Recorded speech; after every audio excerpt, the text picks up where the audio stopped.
awkward because I very seldom do it with three, but this is going to work. Okay, now let's go into Facebook. Oh, hold on. Hello, I know you can see me. This is Tone. I am about to be live with casting directors and recruiters that are going to share some of the magic about filming and also about what you can do to kind of get on the right track of making a choice of having a casting director or a recruiter, or knowing the difference between a casting director, recruiter versus a agent. So stay tuned because we're about to start talking. Ladies, if you would, go ahead and start introducing yourselves. Tell a little bit. I have posted some of the information for you, but let's let them hear from you so you can describe what your career is in this area. Between the two of you, make a decision who you'd like to go first. And by the way, you both look extremely lovely. Thank you. Would you like to go first? Or... Oh, me? Okay. Hi, everyone. I'm Thea Washington. I'm a casting director. I've been doing this for, I've been in different phases of the industry, but casting primarily full-time for about 6 years. Sometimes I do casting recruiting. So any reality show that comes to town, I'm a casting recruiter. From Big Brother, Bachelorette. I cast the first season with a Black contender. Bachelorette, Temptation Island, quite a few. I do tons of true crime shows. So I call myself the queen of true crime casting because I've done about 12 series. I do lots of commercials, Hilton, Under Armour, and so on. And then, because we live in a smaller market, so I'm kind of doing everything. And then I do a lot of online courses because right now they want to keep education interactive. So I do casting for online courses such as Yale, Harvard, Stanford, and a whole bunch of random stuff too. I'm sure I'm leaving out, but yeah, that's me. Okay.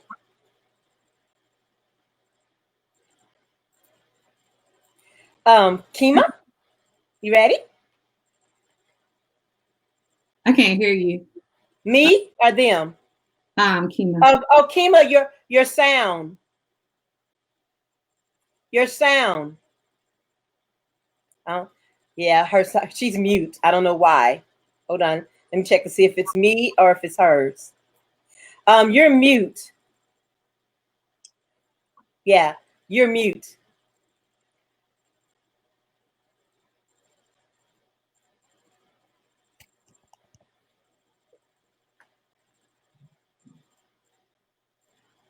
I can't get her live. So she's going to start all over. Well, I like to keep it flowing. Oops, sorry. I like to keep it flowing. That was a reminder to make sure I get on track. Oh, there she is. Let me see if we can get her right in here. Okay. Your sound's not working. Okay. Anyway, so we're going to keep it flowing until she gets her sound together. Hey, Olevin, if you will, Olivine, if you will, go ahead and start a watch party for me because I can't figure that out again. All righty, Thea, we're going to go ahead and just go over some questions with you, and we're going to give Keema a little time to get her sound keyed in with us so that we can hear her. And then we'll let her start from scratch and introduce herself. So we're going to start with the simple things at the beginning. What is your most proud of accomplishment for you? My most proud accomplishment right now would be casting the African American census project. So they have different categories for the census. It's a national campaign. But I did the African American, Haitian American, and Sub-Saharan portion of the campaign. And I was able to cast my son, who's on a huge billboard. City. He could care less. He won't go to Target. And grandmother is in this month's in last month's episode. I mean, issue. Did you say your grandmother? My grandmother. She's Oh my God, I love it. She is Oh, 76 and you have to give details on grandmother auditioning. Yes, listen, I never tell anyone that's my grandmother. I put her in with a whole bunch of cute ladies her age, and they love her. And then, we tell them later, like, yeah, that's my grandma. But she's done. She just started acting maybe a year ago, and done so many commercials, campaigns, and everything. So that comes to show you can never be too old for this industry. Never ever. Somebody got to play the grandma, the grandpa, the uncle, the cousin, the teacher, the principal. Everybody not gonna be the starlet or the love interest, That's right. That's right. Acting is something you can't age out of. That's awesome. That is so awesome. Well, that sounds like a great accomplishment right there. Okay, Keema, I think I can hear you now. Okay. I didn't want to interrupt her while she was talking, so I was fiddling with some things. Oh, fantastic. No, that's great. Go ahead and do the starting of your introduction of yourself. Okay, absolutely. I'm Keema Mingo. I'm from Virginia, but I live in Charlotte, North Carolina. I do independent projects. I've done Hollywood productions as well. So I cast principal roles and extras, which is a lot of fun sometimes. But some of the projects that I've worked on is Fox's Shots Fired when it came here to Charlotte. I cast extras for The Immortal Life of Henrietta Lacks, which is Oprah's film. So it was pretty awesome, to see your name in the credits and whatnot. Done some feature films as well, where I've done the principal and the extras roles. And through that journey because I'm a filmmaker as well, so I do casting, but I'm a filmmaker as well, I created the Mingo Masterclass. So I have a master's in film, and I've taught film classes on the collegiate level as well. And so what I decided to do was just to create some courses, because I realized there were just some common mistakes that people were making when it came to submitting for a role or even just being an extra. There were just things that people didn't know. And I wanted to inform them and educate them so then they can continue to be an extra if they wanted, or elevate themselves to speaking parts. But a lot of them just didn't realize that they were doing things that were getting them blacklisted. And, the first PD would come to us and be like, hey, don't bring that person back here anymore. And I would have to fire an extra. It's like, why gotta fire an extra? But I would have to. So, but yes, I've done casting of principal and extras roles, but then I'm also a writer and a producer and a director too. So that's what I do. A woman of all trades. Can I ask, what part of Virginia are you from? I am from Hampton Roads. I saw that you were from Baltimore, so I had to throw it in there, the DMV. I went to Hampton University. Get out. I went to Norfolk State. Okay. I was at Hot 91. I used to work for Sony, and I used to bring the artists there to the Hampton station and like all that little area. So that's my area. Oh my goodness. I forgot the name of the station, but I used to listen to them in the morning, like on my way to work, because I ended up working for Channel 10 right before I graduated. So I got a Master Comm degree at Norfolk State. Yeah. So I was at Channel 10 for 5.5 years, and then I went to Channel 15, public television. So my career started in broadcast. Nice. But I love WHOV. That's what it was, WHOV, right? WHOV, yeah. Yes. And yours was Hot 91 with Doug Perry. Yes. Yeah. My step. I'm sorry. Oh, we'll talk later. Go ahead. Oh well, my stepdad owns the gospel station down there, Rejoice Musical Soul Food. Yeah. Yeah, and they're down there, and they're in Charlotte as well. So yeah. That is awesome. Small world. Mm-hmm. That is awesome. What I'm doing while you guys were kind of getting a little chitty chatty with each other, I love it. Is I sent a message to you so you can post it on your page so that people on your page can tune in for you. Awesome. That is great. Awesome. And my good friend and actor just started a watch party, which is great. Okay, I love it. Totally love it.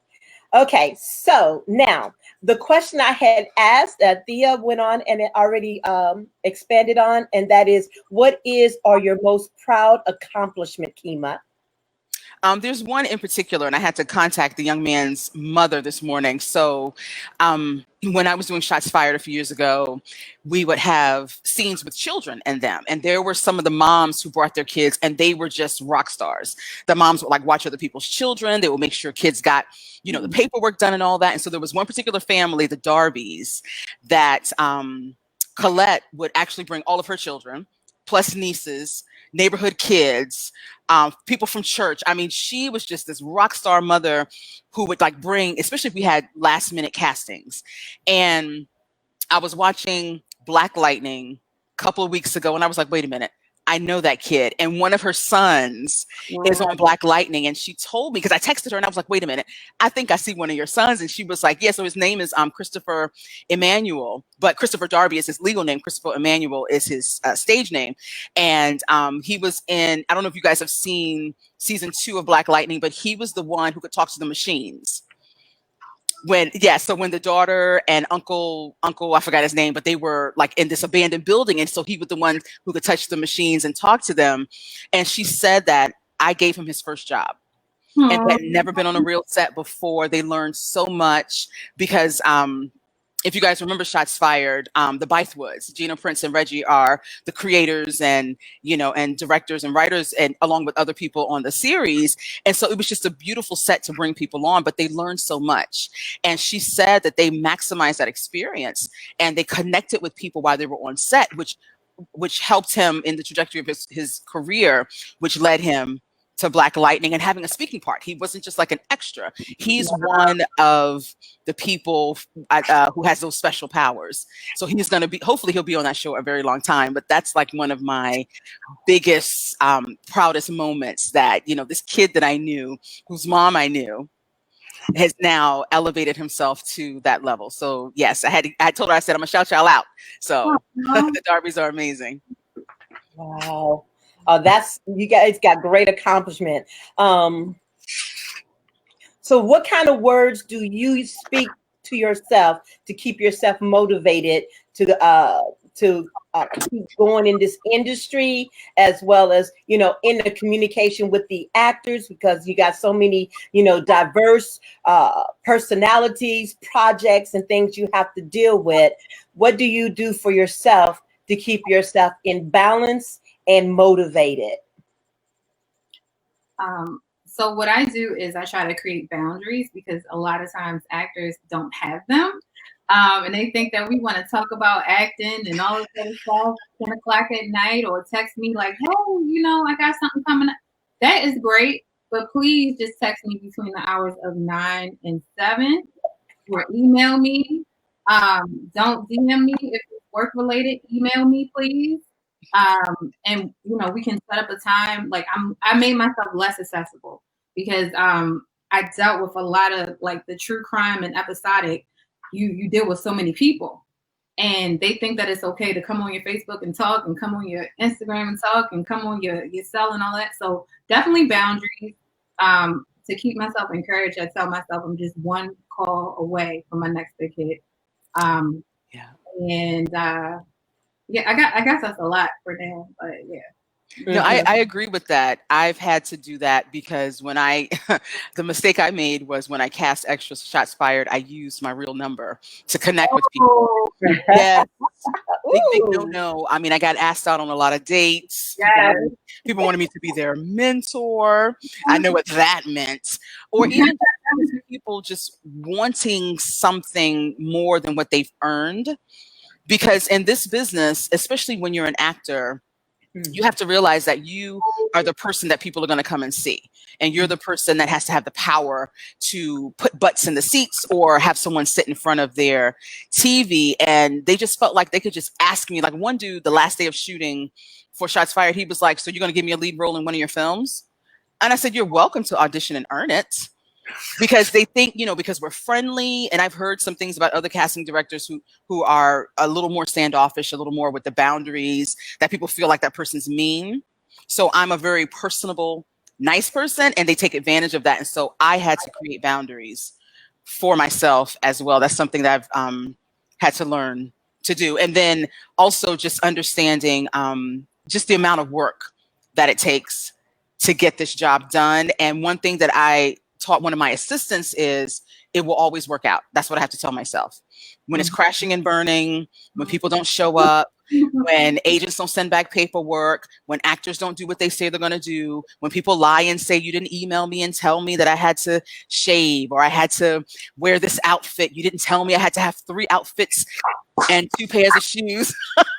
And I'm like, go ahead. Yes. And so when those things would happen, and so one of the last films I did last year, I did 2 features last year. And one of them was the 24th. So I can't wait for that to come out. It was supposed to be in South by Southwest, but because of the quarantine, everything's on hold. But it was written by Kevin Wilmot, who's, Oscar-winning writer for Black Klansman, and he directed it, and Trey Byers starred in it. And it was just an amazing experience. Well, I had to cast 300 people. And so we had to be very specific about what they needed to do because it was a period piece. So when I email people, I've got highlights and bold and italicizing. And there were just a few situations where I would get a call from hair and makeup or from the first AD royally getting cussed out because people did not follow instruction or people wouldn't show up. And so I had to tell my assistant, I said, look, we can't panic. It will always work out. It will always work out. And I'm telling you, it always worked out. I don't care if it was the last second and we found somebody on the street. It always worked out. That's right. Gotcha. Okay, so then what is the basic foundation you build your brand on that you want to be known?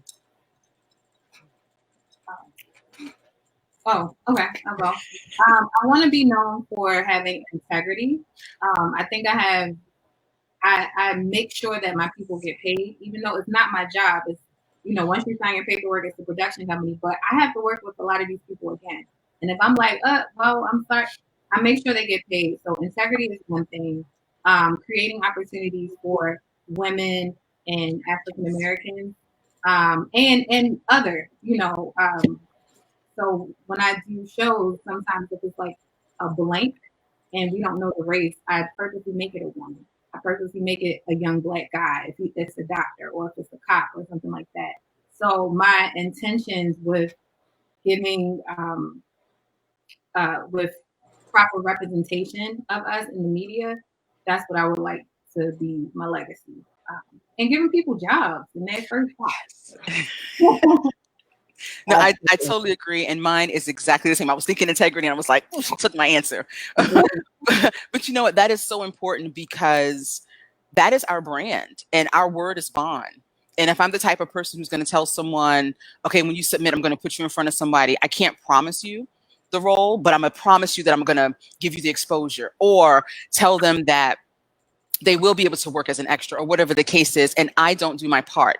I realize that I am creating this narrative in their head about who I am and what I stand for. And my word means everything. And so if I have to go out of my way to make sure that what I said actually happens, that's what I'm going to do. And if it's out of my control, then I'm going to be honest. What I'm not going to do is give people the runaround. I'm not going to lie to them. The worst thing you can do is hide when something happens, because then you deal with the aftermath of the fact that you hit it. Plus, you still have to deal with the thing that you were going to deal with. And I would rather just be honest and say, hey, I know you guys showed up. They just cut X, Y, and Z. Or, I know you showed up for this audition and they got rid of the role and they changed it. I would rather just be honest with people and upfront. And people have told me they appreciate that. Right. I'm going to be real and honest and have integrity. And like she said, make sure people get paid because, sometimes things happen and, that something happens and paperwork wasn't done, or maybe they're backed up because there's a whole bunch of productions going on. So if I'm the liaison, then I'm going to hopefully quiet the storm, help people be patient, and just be honest with them. Exactly. I have to key in on that one. Sometimes I actually get actors mad at me for having the integrity of my production because they're so used to doing whatever they want to do and other filmmakers allowing them to do whatever they want to do. And because I'm, more organized and also more in tune to how I want my set to run, they want to come in and try to control and tell me how things should be. And then they're mad at me because I'm too much in order for them. And then they find, instead of appreciating the character that I have and the order that I have for my production, they want to be mad at me and they want to find the worst they can find and exaggerate it to make it bad, to make them look good for being mad at me. And I have noticed that happens a lot with actors. I mean, at first it was kind of challenging for me because it really kind of touched the emotional side of me because I'm such a lover of people. And all I want to do is just give, share, and they want to take and not give back. And then when things are not the way they want to make an issue out of you and then spread the word like you some bad person. And it's so funny because they'll come on set talking to me and they'll be like, you're nothing like what they said. I said, I'm usually not. I said, but you know, you just have to take it for yourself instead of going on others' opinion, form your own. Exactly. Did you want to say something, Thea? To say that reminds me of what you told me our initial conversation when you said that you're used to handling, you know, wearing so many hats and handling so many things. And I think that if you had, you know, when you have a casting person, it allows you to be the angel, so that way you don't have to be the bad guy. Because I feel like, I don't know if you guys feel this way too. Sometimes we're like aunties, we're psychologists, we're like, you know, motivational, like we are things for people. And I just feel like, you know, we make you, the director, look great. You know, like, oh, you know, I'm so sorry, but you know, it's my bad, blah blah blah. Or if I had to provide a kill fee, which I try not to, but you know, but we basically are the buffer between the production and you guys. Well, because I know you're a producer as well. And you know, and I think, and based upon what you're saying, I think people need to understand that we're their advocates. Yes. We're not here to tear them down. It does not do us any good to tear an actor down, even if you're not right for the part.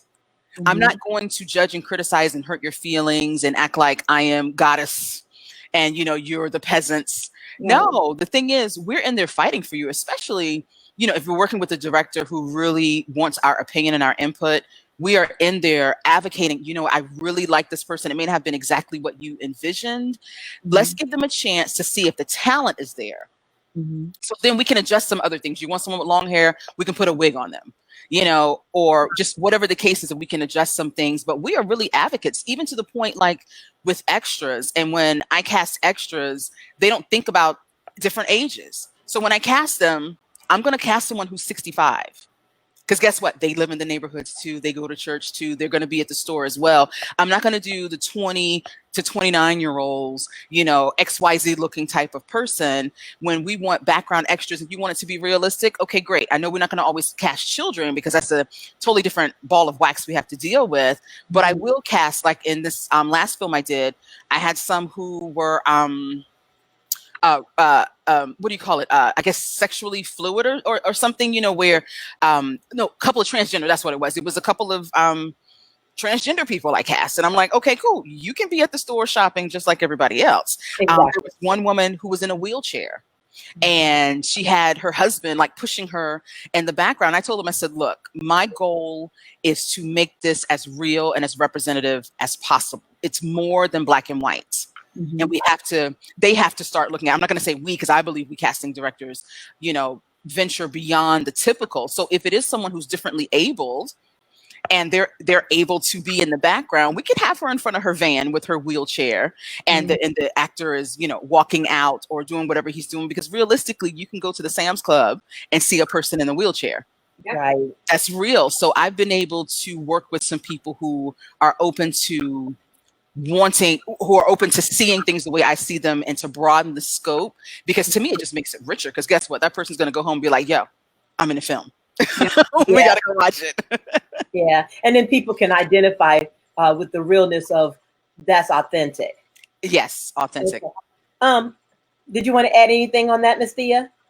No, I love how she said differently able. I did. Labels. Whew, that's a big thing. Especially with the LGBTQIA community, you have to know, you got to stay up on what's politically correct, what's not, because they will eat you apart. Yes, they will. Like, yeah, you will start a firestorm. So I love that she said definitely able, because it used to be disabled, and it used to be handicapped, and then like all the words evolved that used to be okay nowadays aren't so okay. And when you're dealing with a ton of people, you have to, you don't get no passes. You have to be on it.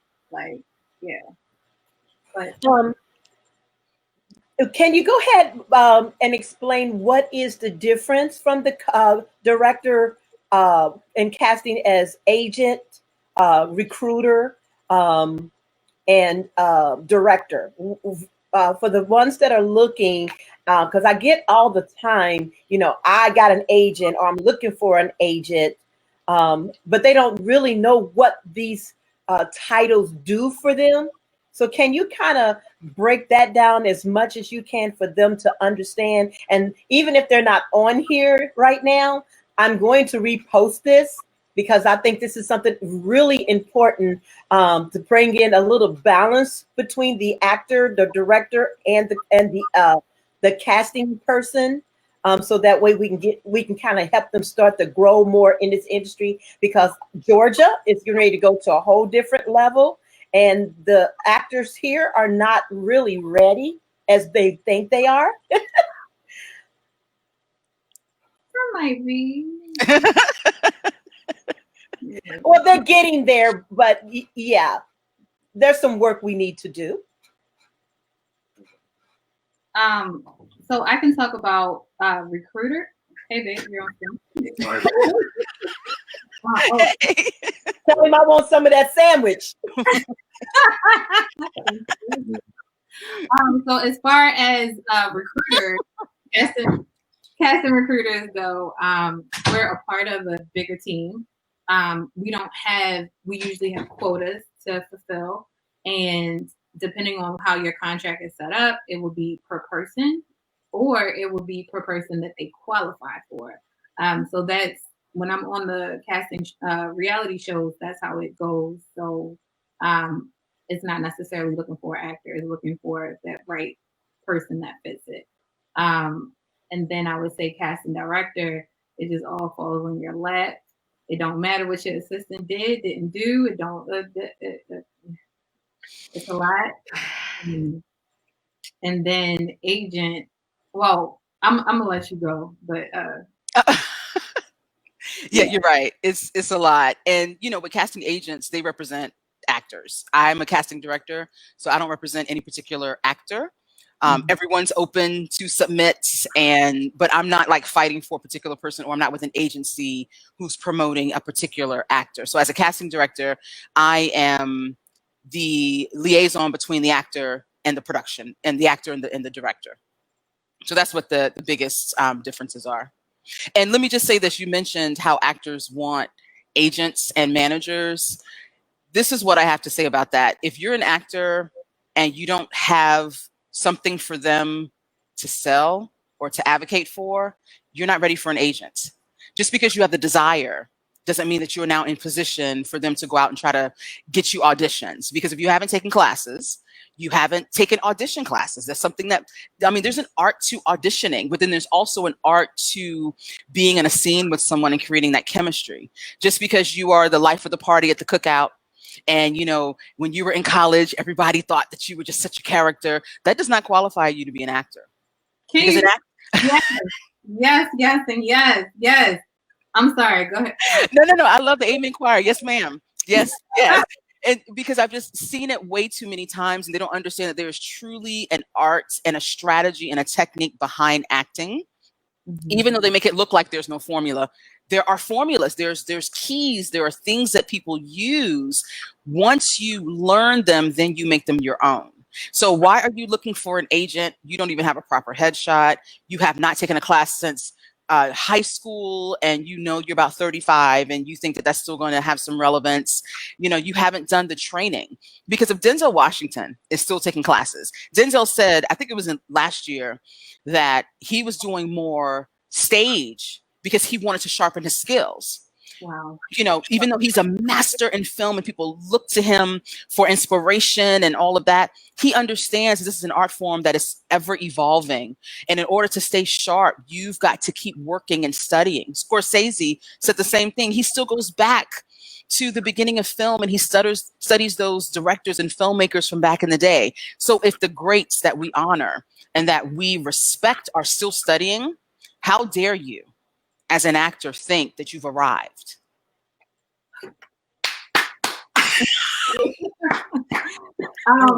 I definitely wanted to say she's totally right. Act 100%, 1,000%. But another thing is, acting is just one part of being an actor. You have to be prepared. Like she said, do you have a proper headshot? Does it look like you, or is it from 1992? Do you have a proper resume? Do you know, like, you need to show up on time. I don't care about your car situation. You better get an Uber. You better ask your weed man. You better do something to get to that set, because I don't care. And they're not going to care. No. The thing is, they want to be prepared and things like that. I hear a lot of people that want to get agents, and it's like, listen, do all that you can with what you have where you are now. And start that. Do your research. Take the classes. Take the.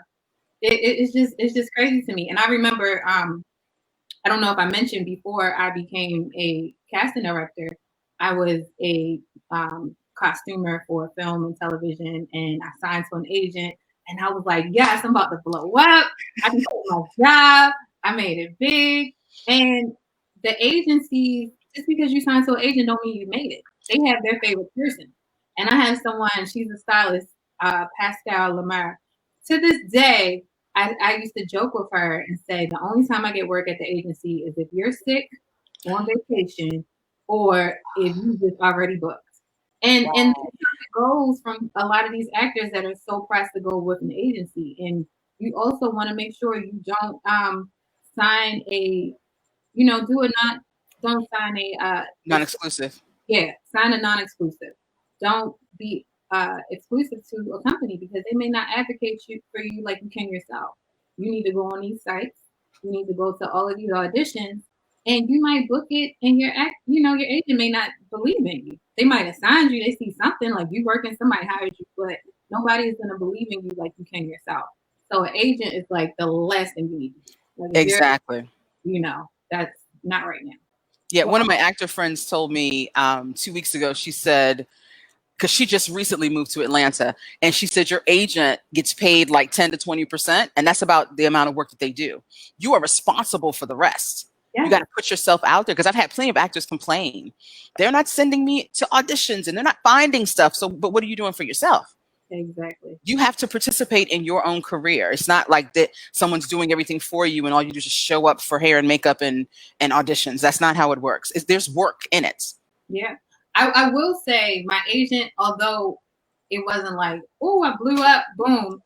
I had to hustle for the work myself when I was signed, but my agent did put me on some huge projects that I probably couldn't have access myself. And that helped me get to another level, which, the next one helped me get to another level. So my quality of work all around got together. And I think that, a lot of actors need to see that, because some casting directors will only talk to you if you have representation.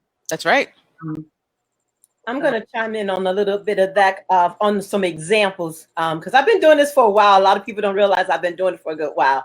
So I've had different experiences with different actors. So just to go off of what these ladies just shared, I had one actress that I worked with. She had a casting agent. Everything was great when she got started. The casting agent had her sign a contract. So then when other projects came about that she wanted to do with me, the casting agent had made it clear about her contract of what she can and cannot do. It had turned out this poor actor that she couldn't even go, the way she had that contract so airtight that young lady could not even go work at Burger King without that agent's permission. Wow. This is the reason why I wanted to do something like this, because I wanted them to have a bigger picture of what they're involving themselves when they're doing this industry. There's good and then there's bad. There's people that are just in it just for the money. How can I make $1 off the actor, the film producer, or in this industry? It's not really the heart of what the industry truly is about, but you have to deal with those kind of things, and they need to understand the behind the scenes. You're just not the face in front of the camera. There is a business, and if you don't understand the business, this business can hurt you badly. And then the other thing that took place is I had an actor that was with the agent. They were SAG, but somehow in the confusion of the agent and the SAG, they could not even do SAG projects. Yeah, that's what was shocking to me, because that is how tight the contract was. Wow. And the contract did not allow them to do anything. And I shared this to say, please read the small print. If you're going to go with anybody, read the small print. I encourage, now that I've learned and understand the difference more, I do encourage casting directors or recruiters, because that still gives you a little more freedom to be able to pursue your career, as well as work with someone that's going to be an advocate for you. And an agent is when you become more like an A-lister, and you just, like they said, that you need somebody to go out there and, rally for you.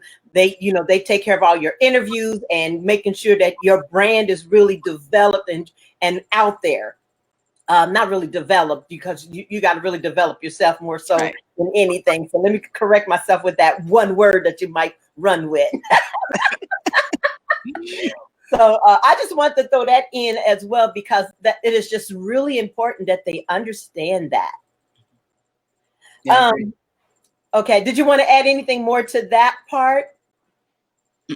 Okay. I want to get back to the boundaries just a little bit, because I know this is an area that's so important as a business person on our side, because we're dealing with so many actors. I mean, I got a casting of directory of 1,000 actors that have submitted to me that I have to go through. That's one of the reasons also I know it's coming to that time for me that I'm actually need a casting director, because I have projects coming in are so new to me.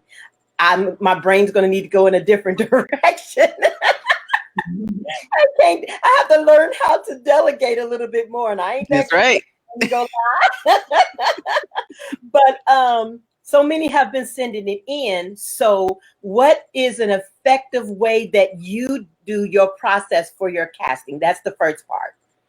I'll say the second part. If you want me to repeat it, I'll go to that. Then the second part is the relationship with the actor. What is the proper relationship necessary for the actor to work with you? To keep that brand and the business going in a good flow, and give some tips to the actor on some ethics as far as working with you, some ethics as far as if they're going to work on with a filmmaker, so that way they don't ruin it between you and your filmmaker. They don't ruin it between you and them, and that they don't become on the blacklist and put you on that blacklist. Does that make sense? You understand what I'm saying there? Absolutely. Okay. All right. Well, take it from there, ladies. That's that question. You want to go first, or me, or? No, you go for it. Okay. So as far as relationships go and dealing with actors, if we are going to work together a lot, and you need to be able to understand honesty. I do have a group of actors that are like my babies, my nieces, my cousins. They're not my real family, but one of my favorite producers is like, you have a actor's Thanksgiving. Like, is this are they invited to the Thanksgiving? Because I'm like really close. I love some of my actors. Now, I'm not going to be close with everybody, and that's okay. It may take time, but the actors that I'm close with, I know that they're going to show up. I know they're not going to act a fool. I know they're going to make me look good. Tips for what not to do. Don't get on set and tell the lighting team, but this is my good side. Don't do that. Tell the director, tell the character this way. Like, don't go on set directing stuff. Don't do that. Don't tell the makeup artist, but I don't like this right here. And definitely don't do that in front of the director, because they will get you. Don't tell the wardrobe stylist, this don't look good on me. I don't do that. They don't come back and tell me or the director, and I'm gonna get you. So just know your place. You're just there to hurry up and wait. Have your iPods with your iPad, whatever, with your headphones on silence, on mute. I don't want to hear that you complain about the food. That's not what you're there for. Nope. You bring your own snacks. You come prepared. You stay out the way. Now, if they need you or if they ask you, I always encourage people to be truthful when asked in a delicate way. I'm not about the beautiful truth. I mean, the brutal truth, like Right. loving truth. So you don't have to be truthful and nasty if someone asks you. But most likely, they're not going to ask you, because the actors is the last part that we need to get to. So that just needs to run smooth, because they care about, the lighting, the location, the script. Is it, like you're not that important. You're important to the whole puzzle, but you're just everybody is a small piece. So if everybody's on point, cool. And I forgot the rest, but I'm done. It'll come back to you. Right. No, that's some good stuff right there. It is very important to play your position. It's important to be respectful when you're on set.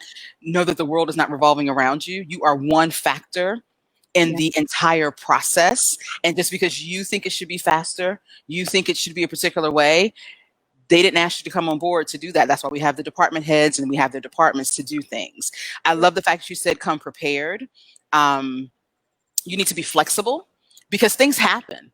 And I think, so I have my favorites that I have cast for multiple projects as well. And some of them I know when I'm doing a project and I post the first ones to submit. And then boom, I just go ahead and, okay, let me just go ahead and put you on the list. Here's the email. This is the information. Go ahead and prepare. So they've already, first of all, you've helped me. If you're a person I can rehire for multiple projects, then you have made my job easier. And if you're the type of person who follows instructions, that is like the biggest thing ever. Yes. Follow instructions. It can be something as simple as you cannot plug your cell phone over here. Just because you see 10 open outlets does not mean that you get to go and plug your cell phone, because you might short the whole system. You don't know what the location manager said from the building owner who said, don't use those because it tends to short the system. So we're going to use everything on the left side instead of the right. But here you come with your little fancy self, want to go because your phone needs to be charged. You want to plug up where you're not supposed to. And then you're the cause of issues. So if you follow instructions and you do what you're asked to do, it is very much hurry up and wait. Yes, I know that we said it's a 1 p.m. call time. And then they pushed it back to 4. But see, when I send out my emails, I tell them you need to be available all day. And all day is not 9 to 5. This is not a 9 to 5 position. When you're an actor, whether you're an extra or you have a speaking part, if you are scheduled to work that day and you have a speaking part, why did you schedule a doctor's appointment in the morning? Why would you say that you're going to pick your kids up from the daycare in the evening? Because you don't understand that this business is an automatic 12 hours. Yeah. Now, if it's a SAG shoot, of course, there's overtime involved and they don't want to pay that. So they're really going to work to get you up out of there. But it doesn't mean that they won't push your time back. Right. So they can have you a little bit later.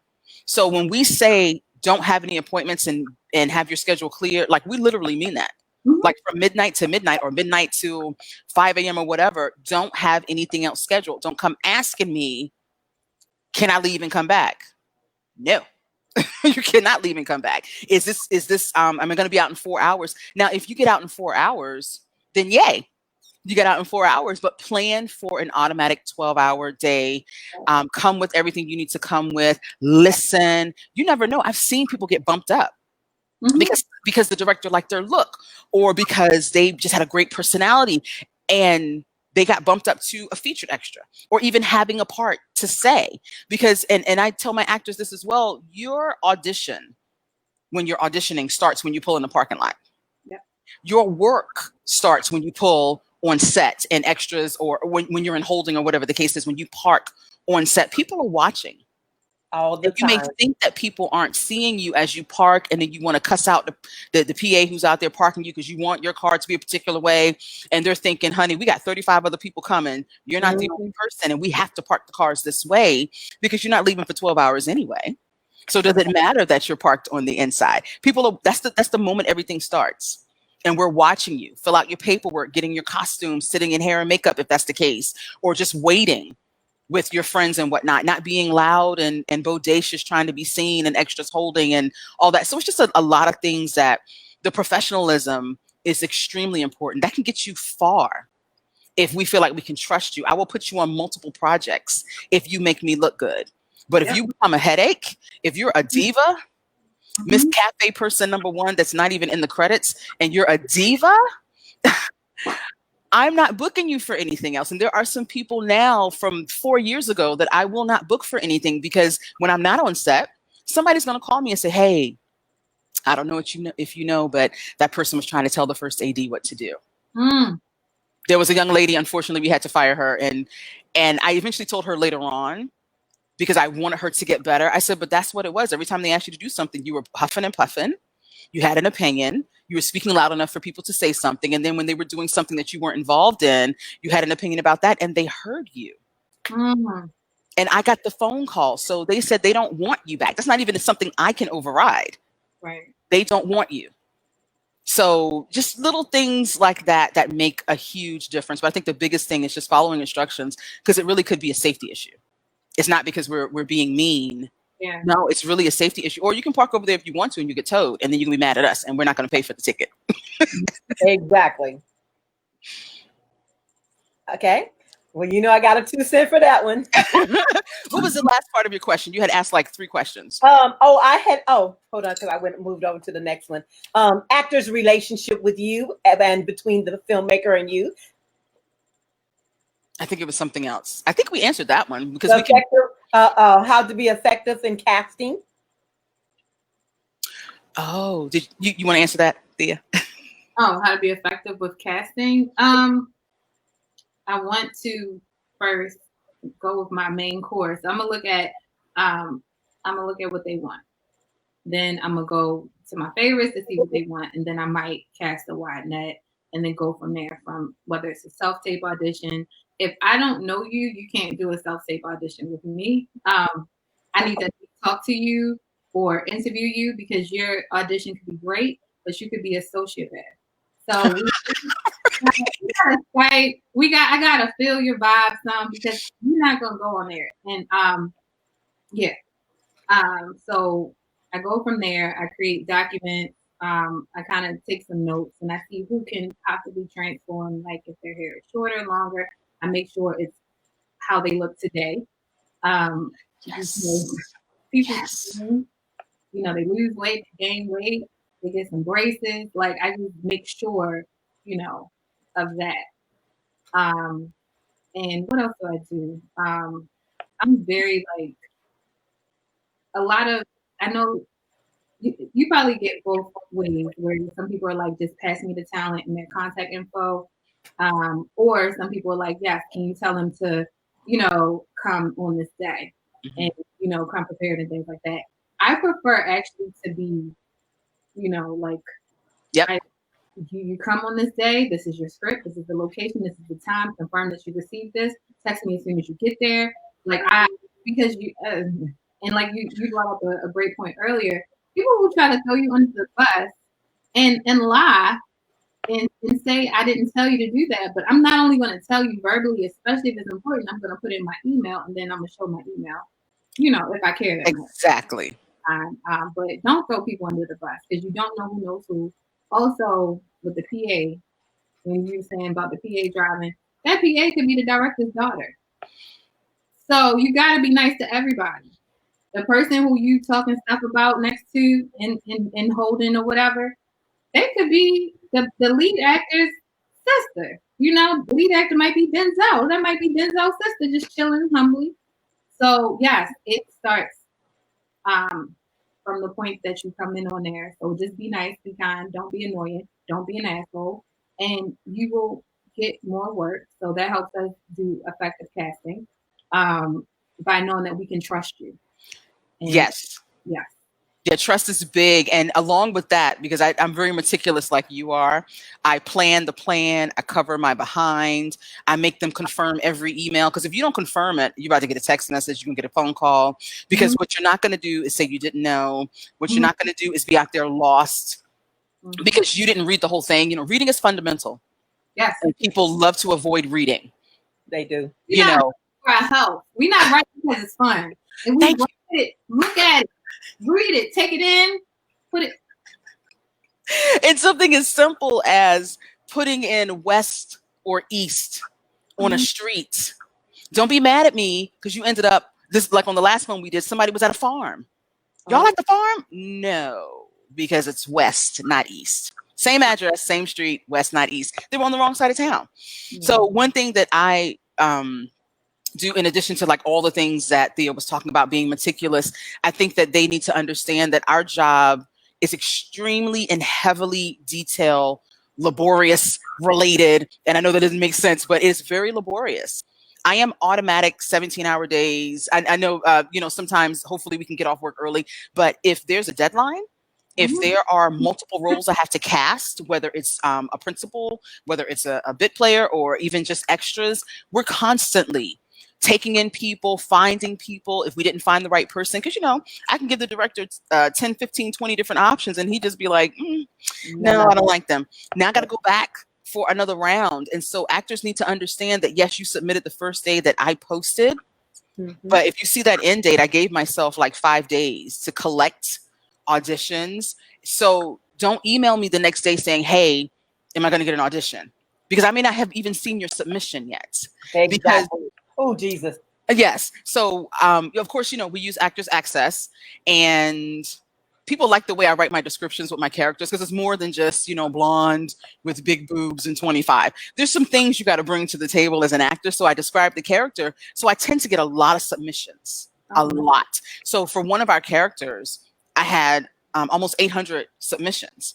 And so I had to tell people, I was like, look, I got 800 for this one of 6 characters I was submitting, just one. So then do the math. If I spend, you know, 5 minutes on each person, how long is it going to take me to go through 800? And that's not even like really looking at them. Like if you don't have a reel, sometimes I just don't even get back to you. So that's something that's quick. But if you have something that's interesting, I may spend 10 minutes on someone's submission because they're great and they're worth it. And then I'm putting notes and I'm putting things together for the director to look at. Now I got to bring their sides and they got to submit those back and connect with the agent. So our process is very, very detailed because putting together the right cast is super important. Having that chemistry is super important. It's not just looks. It's not just talent. It's all those things. So be patient when you submit. We're not avoiding you. I'm not being a diva. When I say I'm busy, I'm really busy. I'm very quick to respond if I can, but if I don't, please don't send me 5 or 6. Don't be annoying, because there have been some people I'm not gonna cast, because if you're annoying in the email process, you're really gonna be a horrible person to deal with for 12 hours on set, and I'm not gonna put you on set. I'm not. And with that said, be nice, because there are some people with the last couple projects that I did that I refused to put on set. They emailed horrible, scathing responses to us and then was like, well, how come you haven't responded to me? Well, she didn't fit the description. They wanted people of a particular age. They wanted men. They wanted, you know, particular things, and she didn't fit it. And this young lady did not understand that. And when we explained it, she was like, okay, cool. A day later, she's emailing us. 2 days later, she's emailing us. We never put her on set, and she really got mad at us because we didn't cast her. She wouldn't even follow instructions, first of all. So I'm just thinking, if you can't submit a proper email, then why am I going to put you on set and you're not going to fill out the proper paperwork, and then all of a sudden your check doesn't come and you're going to be mad? So just being nice and being respectful will get you a long way. Again, we're not the enemy. I'm not withholding a job from you. I'm actually choosing what is necessary. And if you don't fit the bill, it's okay. There's nothing wrong with you or us. You just don't fit the bill for this particular scene or this particular project. Yeah. I like it. Yes. Yeah, I got to get in on that because I do a lot of my own casting. I don't need you to. Yeah, I don't need you to be sending me inboxes and then when I post what I want, then you need to send me what I'm asking for. Yes. Not 20 pictures, not pictures with you with celebrities, not pictures of you in bikinis, and not pictures of men showing their abs of 6-pack, because that's not the role I'm casting for. And if you pay attention to the details, you'll know that's not what I'm casting for. Right. And then when I don't respond, you want to send me an inbox. Have you gotten it yet? I may have, but I don't know. But there is a protocol that you need to follow as an actor if you want to be cast. Because if you don't pay attention to the details just in the audition portion, then what makes you think I'm gonna believe you're gonna pay attention to me on set? And that's and I put specific details on what I'm looking for that reason, because I'm looking to see how you. My first goal is to see how you actually pay attention to details. Yes. So if so if you send me a reel with a picture and you don't do the full body shot, I'm tossing you anyway. If you're not. Yeah, I'm being honest and serious, because if you're going to send what you want, you're not auditioning for me. You're just wanting to put your stuff out there to say, here I am. Right. I'm looking for you to fit a role. Not only am I looking for you to fit a role, but I'm also looking to see, are you somebody I can work with? And are you going to come on my set and be chaotic and be an issue for the other actors that are cast? Because Yes. I've had situations where I've had an actress where she didn't like how the men gave me attention. And the men weren't interested in me at all. They were just performing. I just happened to be a female director. So she wanted all the men's attention on set. And I literally had to sit her down. Oh my gosh. But because she was so upset because they were giving me the attention, which the attention was really because I'm directing them, she created this story that I wasn't who I said I was. She caused these male actors from getting a television series with HBO. Because they all started talking with each other, got caught up in what she was saying, and then they started quitting or having attitude towards me. And I lost the project too, but still, that's the reason this area is very important, because if you're not right as an actor, you can spin off into other actors' mindset, and you can cause a bigger problem, and you can cause a ending or trashing of a project, as well as the producer or the director of the project. I even had actors that came on set that the day ended up being long, and they're yelling at me. I'm the director, and they're yelling at me, telling me it's 2:00. It's 2:00. And I'm like, wait a minute here. And what ended up happening is my mentor was on set that day and was watching as that actor was saying, it's 2:00. Hurry up. It's cold outside. Come on now. We got to go. And now that mentor tells me if I even consider working with that actor, he will stop mentoring me. Wow. That's how deep it can be in the industry. So you have to be mindful of all your actions and your character to what you bring to the table, because you can not only ruin your own career, but you can ruin it for other people. So you really got to find a way to come into this seeing this is a bigger picture than you. Right. And they need to also understand that we want to work with people that we like. We're going to be together a long time. If it's a series and you're a series regular, we're going to be around each other a lot. Even with the film, it can be 15 days. Yeah. 12-hour days. And so we want people who are friendly and amicable. You're flexible. You're willing to just stay and get the job done. We understand that you're tired and hungry. We'll have to order a third meal if that's necessary. Everyone is hot. Everyone is cold. Everyone is wet because it's raining. So it's not like God just rained on you and everybody else is dry, so you get to complain.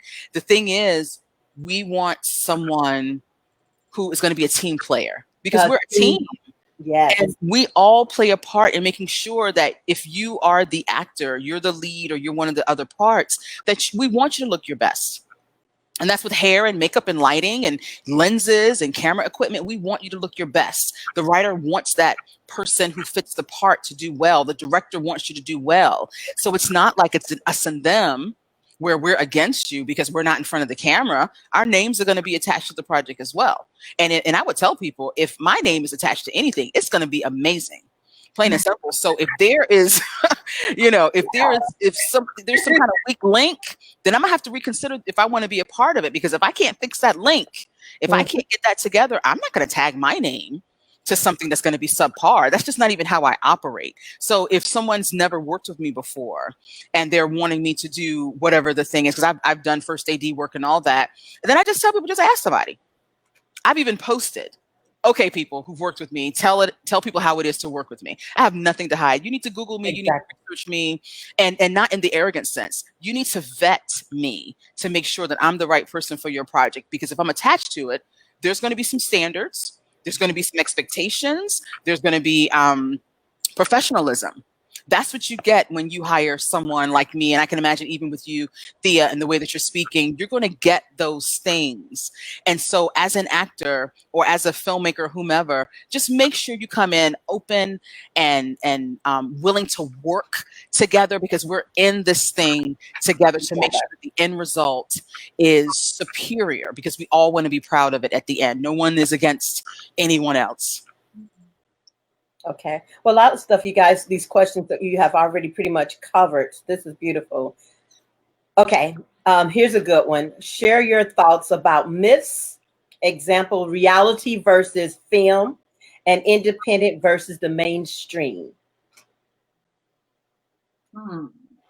Thea, I know that's something personal for you, so I'm going to ask you to go first, if you will. Okay. Film. Oh, so I just worked on a film. It's on Netflix now. It's a little corny, but it's cute. I was second AD, and I was the casting director. And because I came from wardrobe, I wanted to make sure that the wardrobe thing was good. Like, I just want y'all to have support, because a lot of people don't know that film is shot out of sequence. And my first film that I worked on, it was like, it was, yeah. So for actors specifically and film directors, make sure that you have the actors not change their hair, because you might shoot day one on the first shoot day, but you might shoot day two on shoot day 40, So if you've gotten your hair done differently, you got to make sure that the bow is on this side, that side. And sometimes we ask actors to bring their own pieces, or they might have, the wardrobe people might have been like, oh my God, that was great. I like what you have on already. Bring that stuff. Don't have us up there looking stupid or in the editing room and we didn't. Like, you have to be accountable for your part that you play. So if you have used anything on the set and you're shooting multiple days, bring everything back. So one, film is thug life. Hats off to you. Hats off to you. I don't know if it's probably gonna be a while. Especially from like any AD or whatever. I probably can cast. I can give you a lead. I can give you some background, but I'm not gonna be on set. That is okay. Okay. But film it's hard. So you have to be like, you gotta be nice. And I work with some people who, like, I don't even know who you are, or you were hot when I was in the 6th grade. And not from this movie here, but I would say another movie. And they had the nerve to be assholes, but then I worked on another movie as a smaller role, and it was some of the most beautiful people. Like Blair Underwood was on it. It's called Really Love. It was a female director, Angel from both. She had Blair Underwood. She had Crazy Eyes from Orange is the New Black. Uzo. Yes. Michael Ealy, and she had Kofi. Oh wow! All those people were so cool and so sweet and so nice. And I'm looking at all these other raggedy actors that ain't done nothing yet, and you want to be arrogant. Like, these people are legends. Like, when I tell you Blair Underwood was like, "Oh, call your mom," and I'm like, Can I Excuse call me? I know, right? Mm-hmm. I know. Yeah. Hey, how you doing? I'm Blair. And my mother's like, ah! Oh my God. But these actors are so accomplished and are so nice and are not full of themselves. That's right. Fine Self from Queen Sugar was like, are you okay today? You need some water? To me, they try to serve you. Yeah, nice. I know. Real. That should not be tripping off when these actors have coming in with this diva-licious stuff. And I'm like around these actors that are like A-listers and they're like trying to serve me and I'm there to serve them, but they're trying to serve me. And I'm like, wait a minute here. There's something wrong with this picture. Right. So actors, they gotta definitely and even people in behind the scenes have to check the ego. Because if these people are so humble and happy to be here, yeah, you Blair Underwood. I ain't nobody now. I was slick before I got here, but right. Like you're really in love now, huh? Yeah, like we have to be humble because I think another myth is that actors think that they're each other's competition or whatever. Yes, there are very few roles for African Americans and women. We're working on that, aren't we? Yeah. But your actors are your community. They're your resources. That's how you learn. Oh, what's the new website now? Because it changes.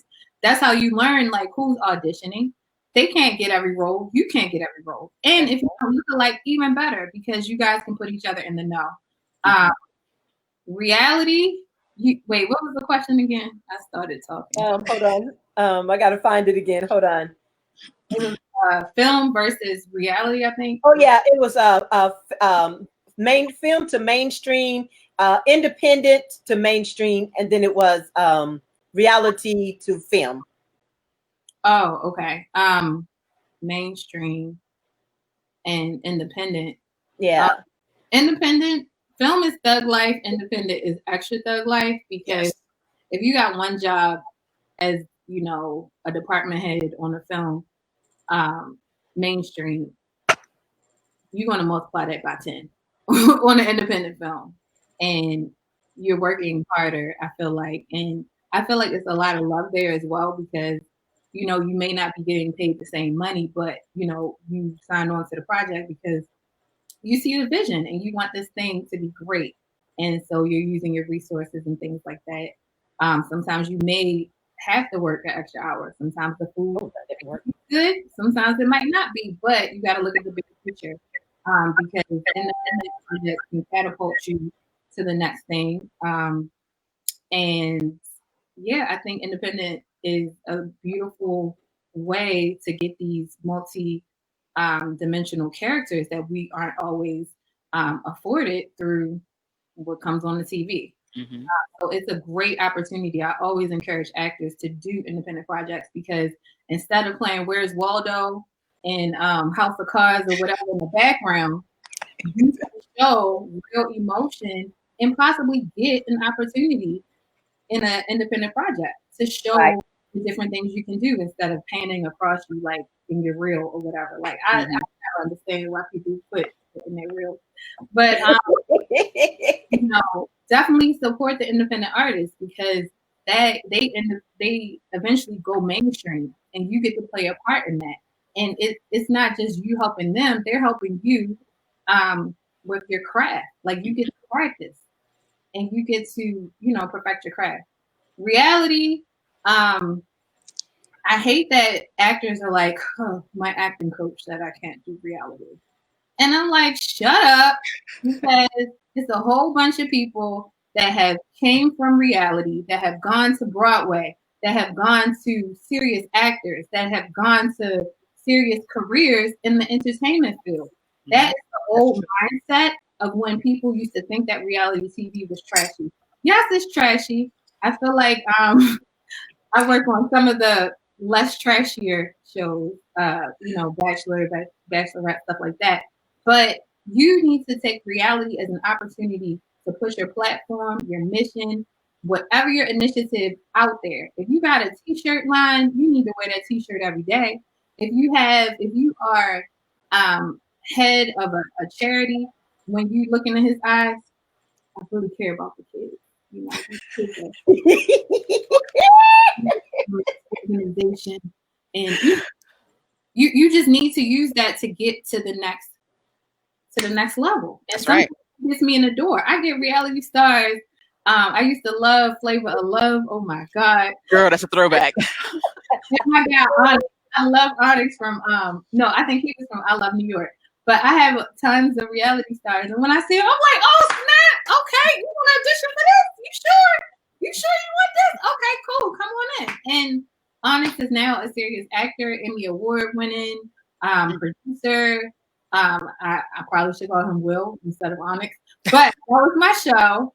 I loved it, and it's just so many people who have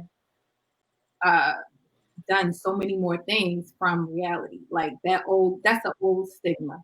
That's old and played out. And a lot of y'all got some acting coaches that ain't never done nothing.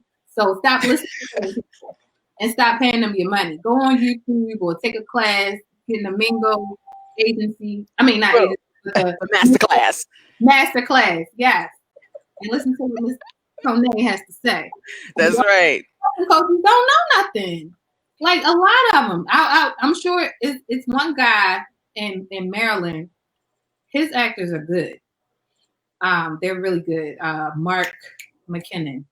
But I'm gonna say the rest of y'all acting coaches, they doing Ponzi schemes. You know, they don't care. They don't think you got it. They just want to. Right, but they're not teaching technique. Yeah, research your folks and use all the resources that you have. I agree. I agree too. And I think just based upon what you said, when it comes to independent films and Hollywood productions, with Hollywood productions, the lines are very crisp. They're very clear.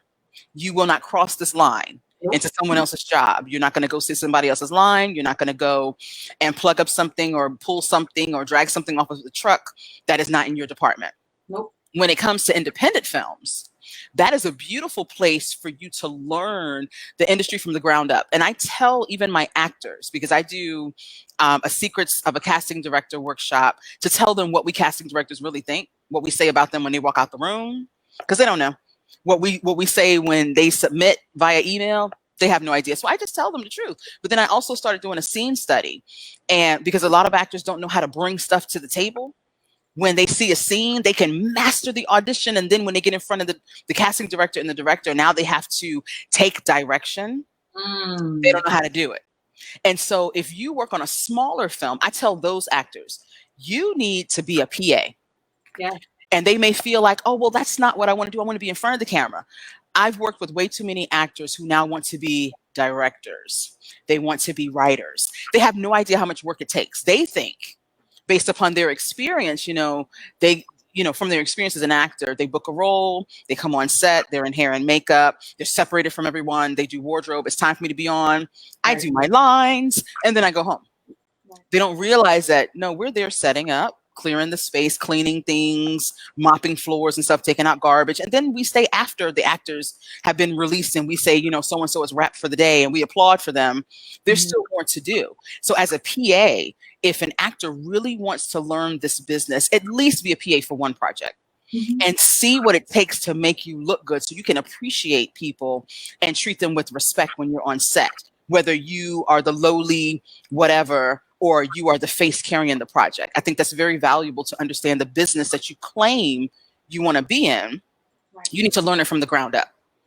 So I think that's like one of the biggest things. On independent projects, you're able to do that.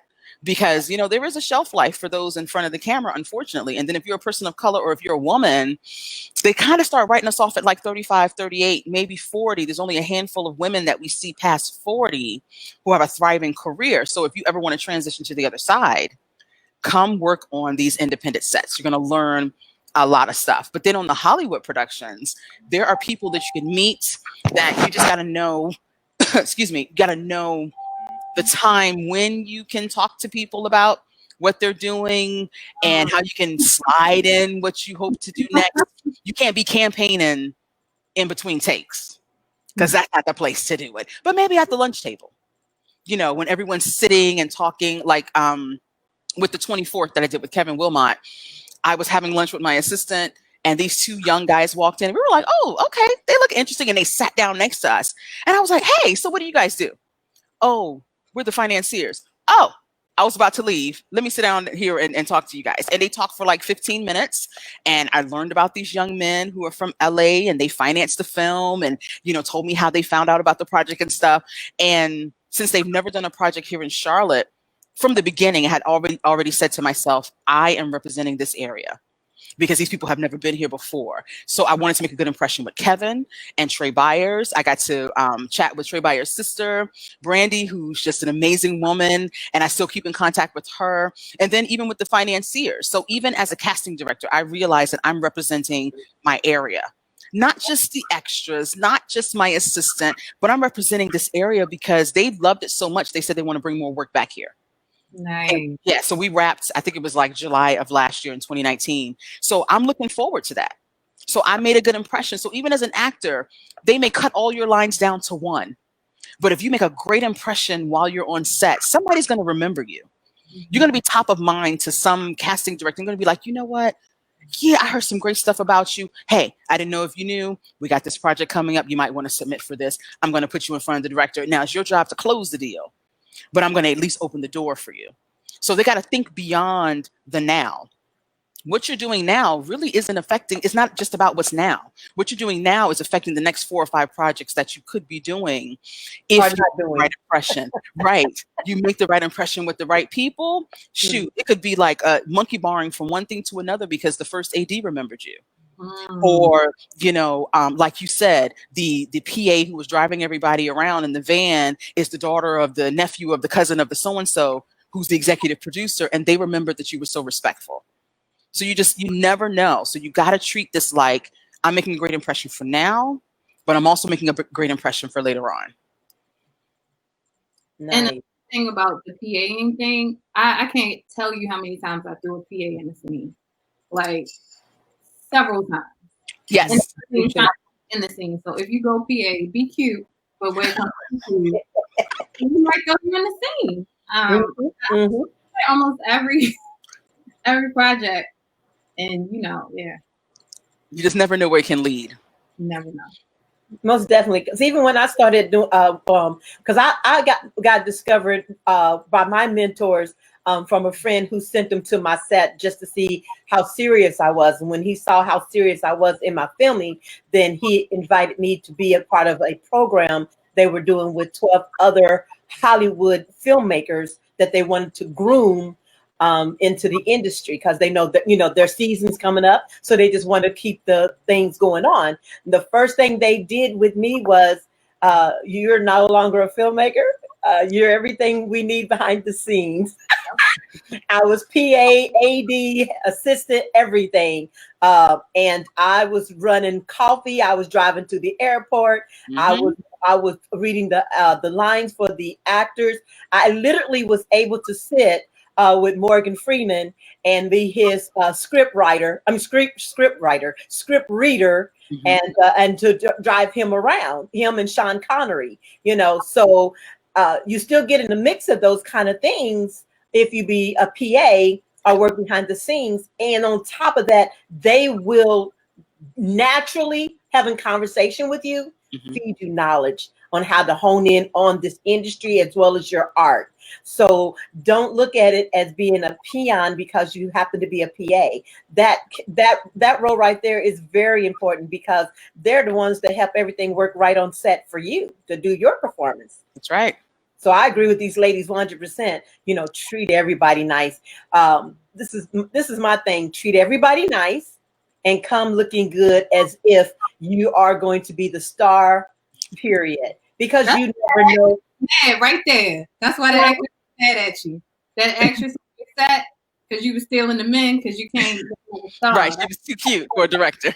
Yeah, and you never know what picture you might be in, and you don't want to be going back, because I have actors where they've taken pictures and they want to tell me, oh, that picture wasn't good. Please don't post that. Well, you came that way. I can't do nothing about your look. That's you. You need to do something about your look. So I'm not going to not put my picture out there because you don't think you looked good in my picture. So make sure you come always looking the way you know you want to look. It's like, forgive me. It's like when your mom or your dad, whoever you raised by, tell you you want to make sure you wear clean underwear just in case you get in an accident. And that's how you need to think about this industry and how your presentation. You are your presentation. You know, make sure you look good all the time. That's right. You don't necessarily have to be in makeup. You know, you can just have have your hair nice and no makeup. It's okay. Right. But but you ain't gotta have it going this way and that way and then looking all raggedy. And and I love me some sweats. But I try to make sure my sweats are even cute. Right. I ain't gonna lie to you. I sometimes they're a little baggy, but I'm cute in it. Right. So I try to do a little colorful just to kind of give it a little life, just in case I'm a little, dull in my moment. Right. Okay. Are you okay on that one? That I can go to the next question? All right, the next question is talk about the value of social media, what you look for as you do your research for actors, and then expand on promotion of projects and doing actual interviews about projects. I would say that social media is a little tricky for actors because some projects you need permission.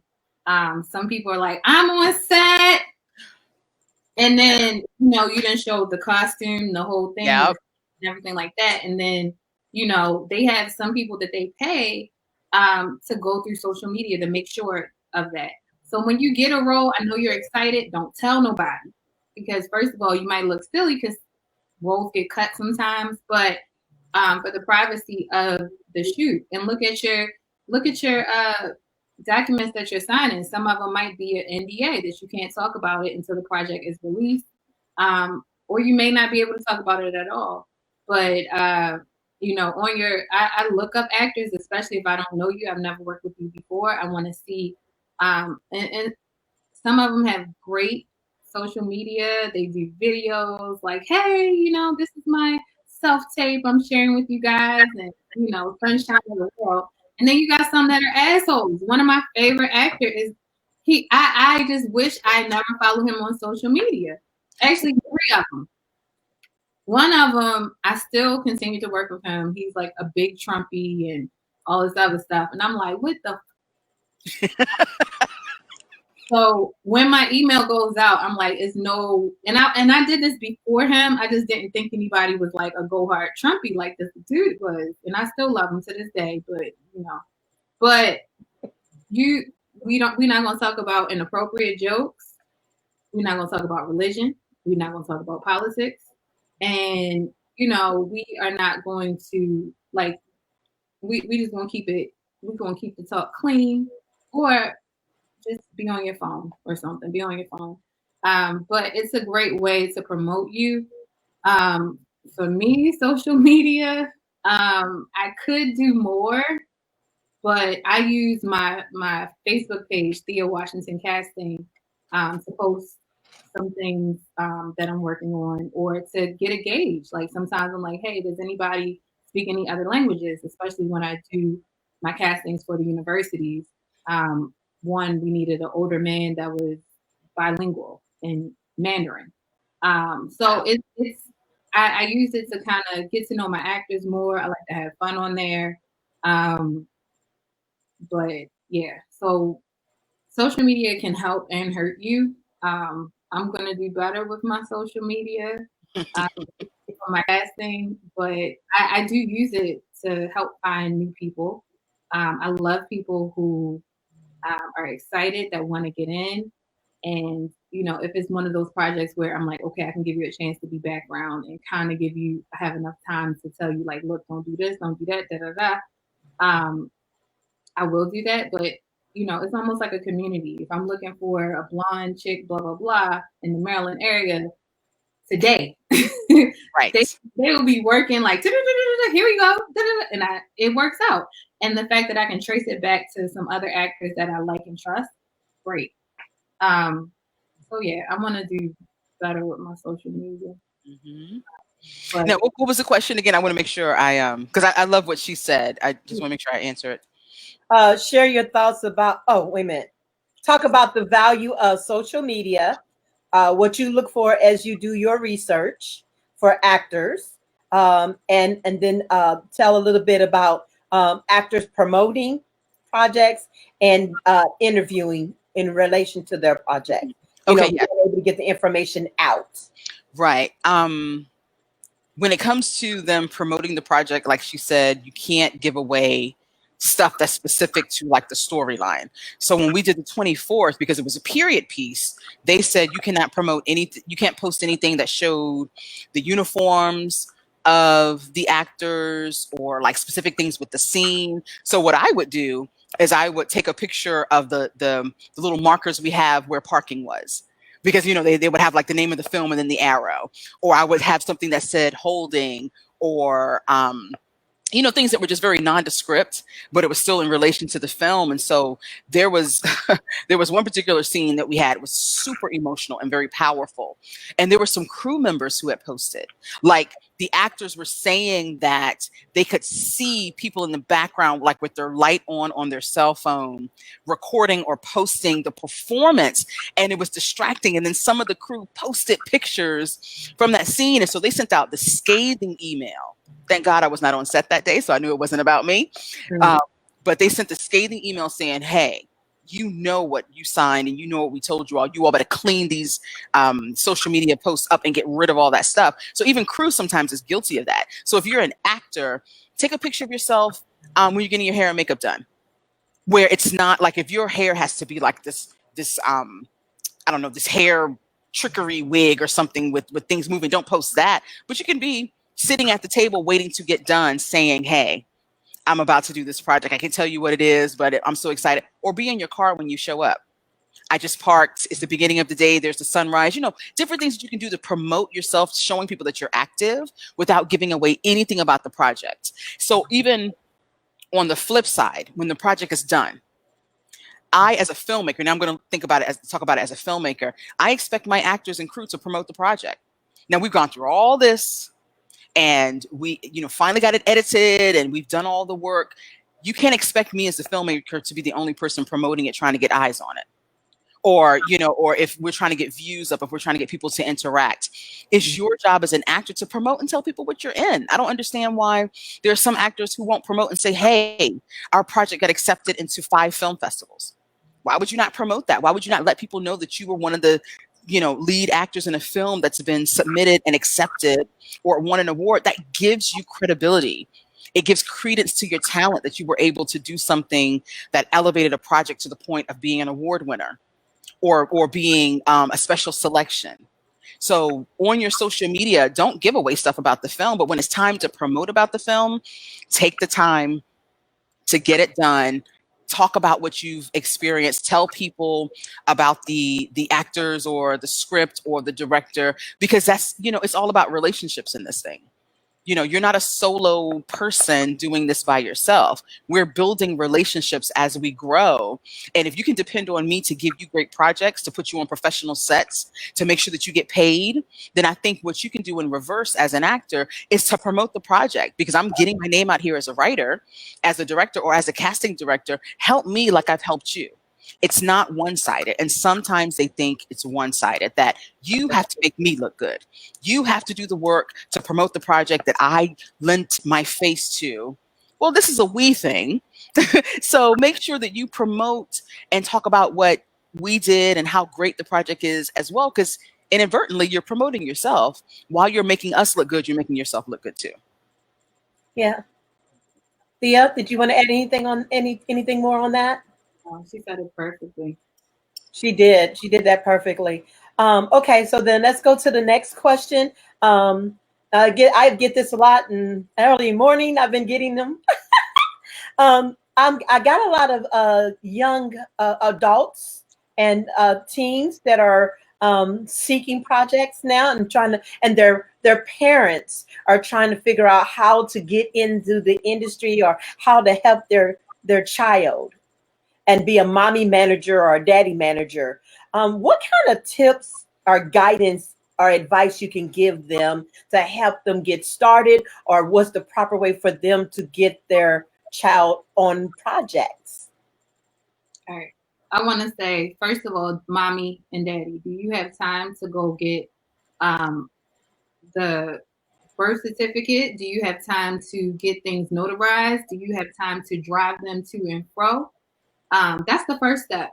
Before you push a kid out there, you need to make sure you have the time for it to sit on set for 12 hours, because your child needs to be with a guardian at all times if they're under the age of 18. Another thing is, are you willing? Do you got a bad? I'm sorry, I'm not gonna cuss. Do you have a bad kid? Is your kid bad? If you don't have control over your child at home, don't bring them to no set. You know if your kid bad, or if they listen, take direction. Because if they're not doing it at home, they're not going to do it there. Start with classes. See how they act with, see if they can take direction within a class thing. Because what you don't want to do is jump out there, and your kid might be cute as pie, but they don't listen. So they're going to be like, nah.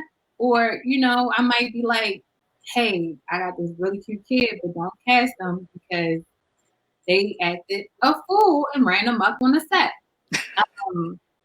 Also,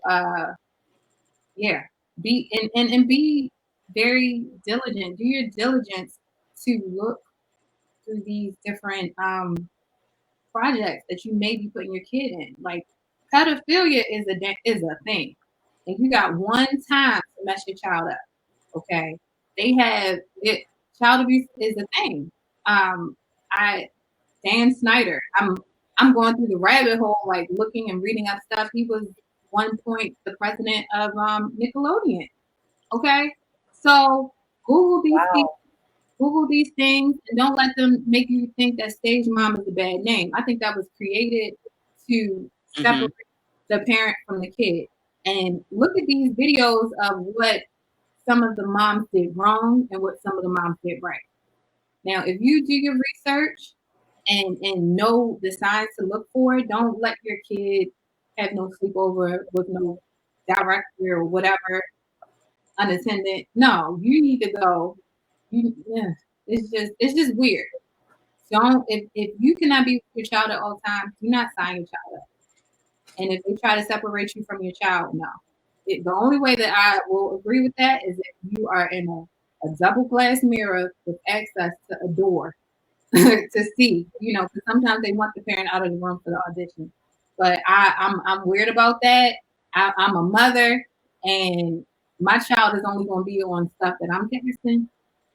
So if you don't have the time to be there with your child, be on set and do all that, don't get your child in this industry.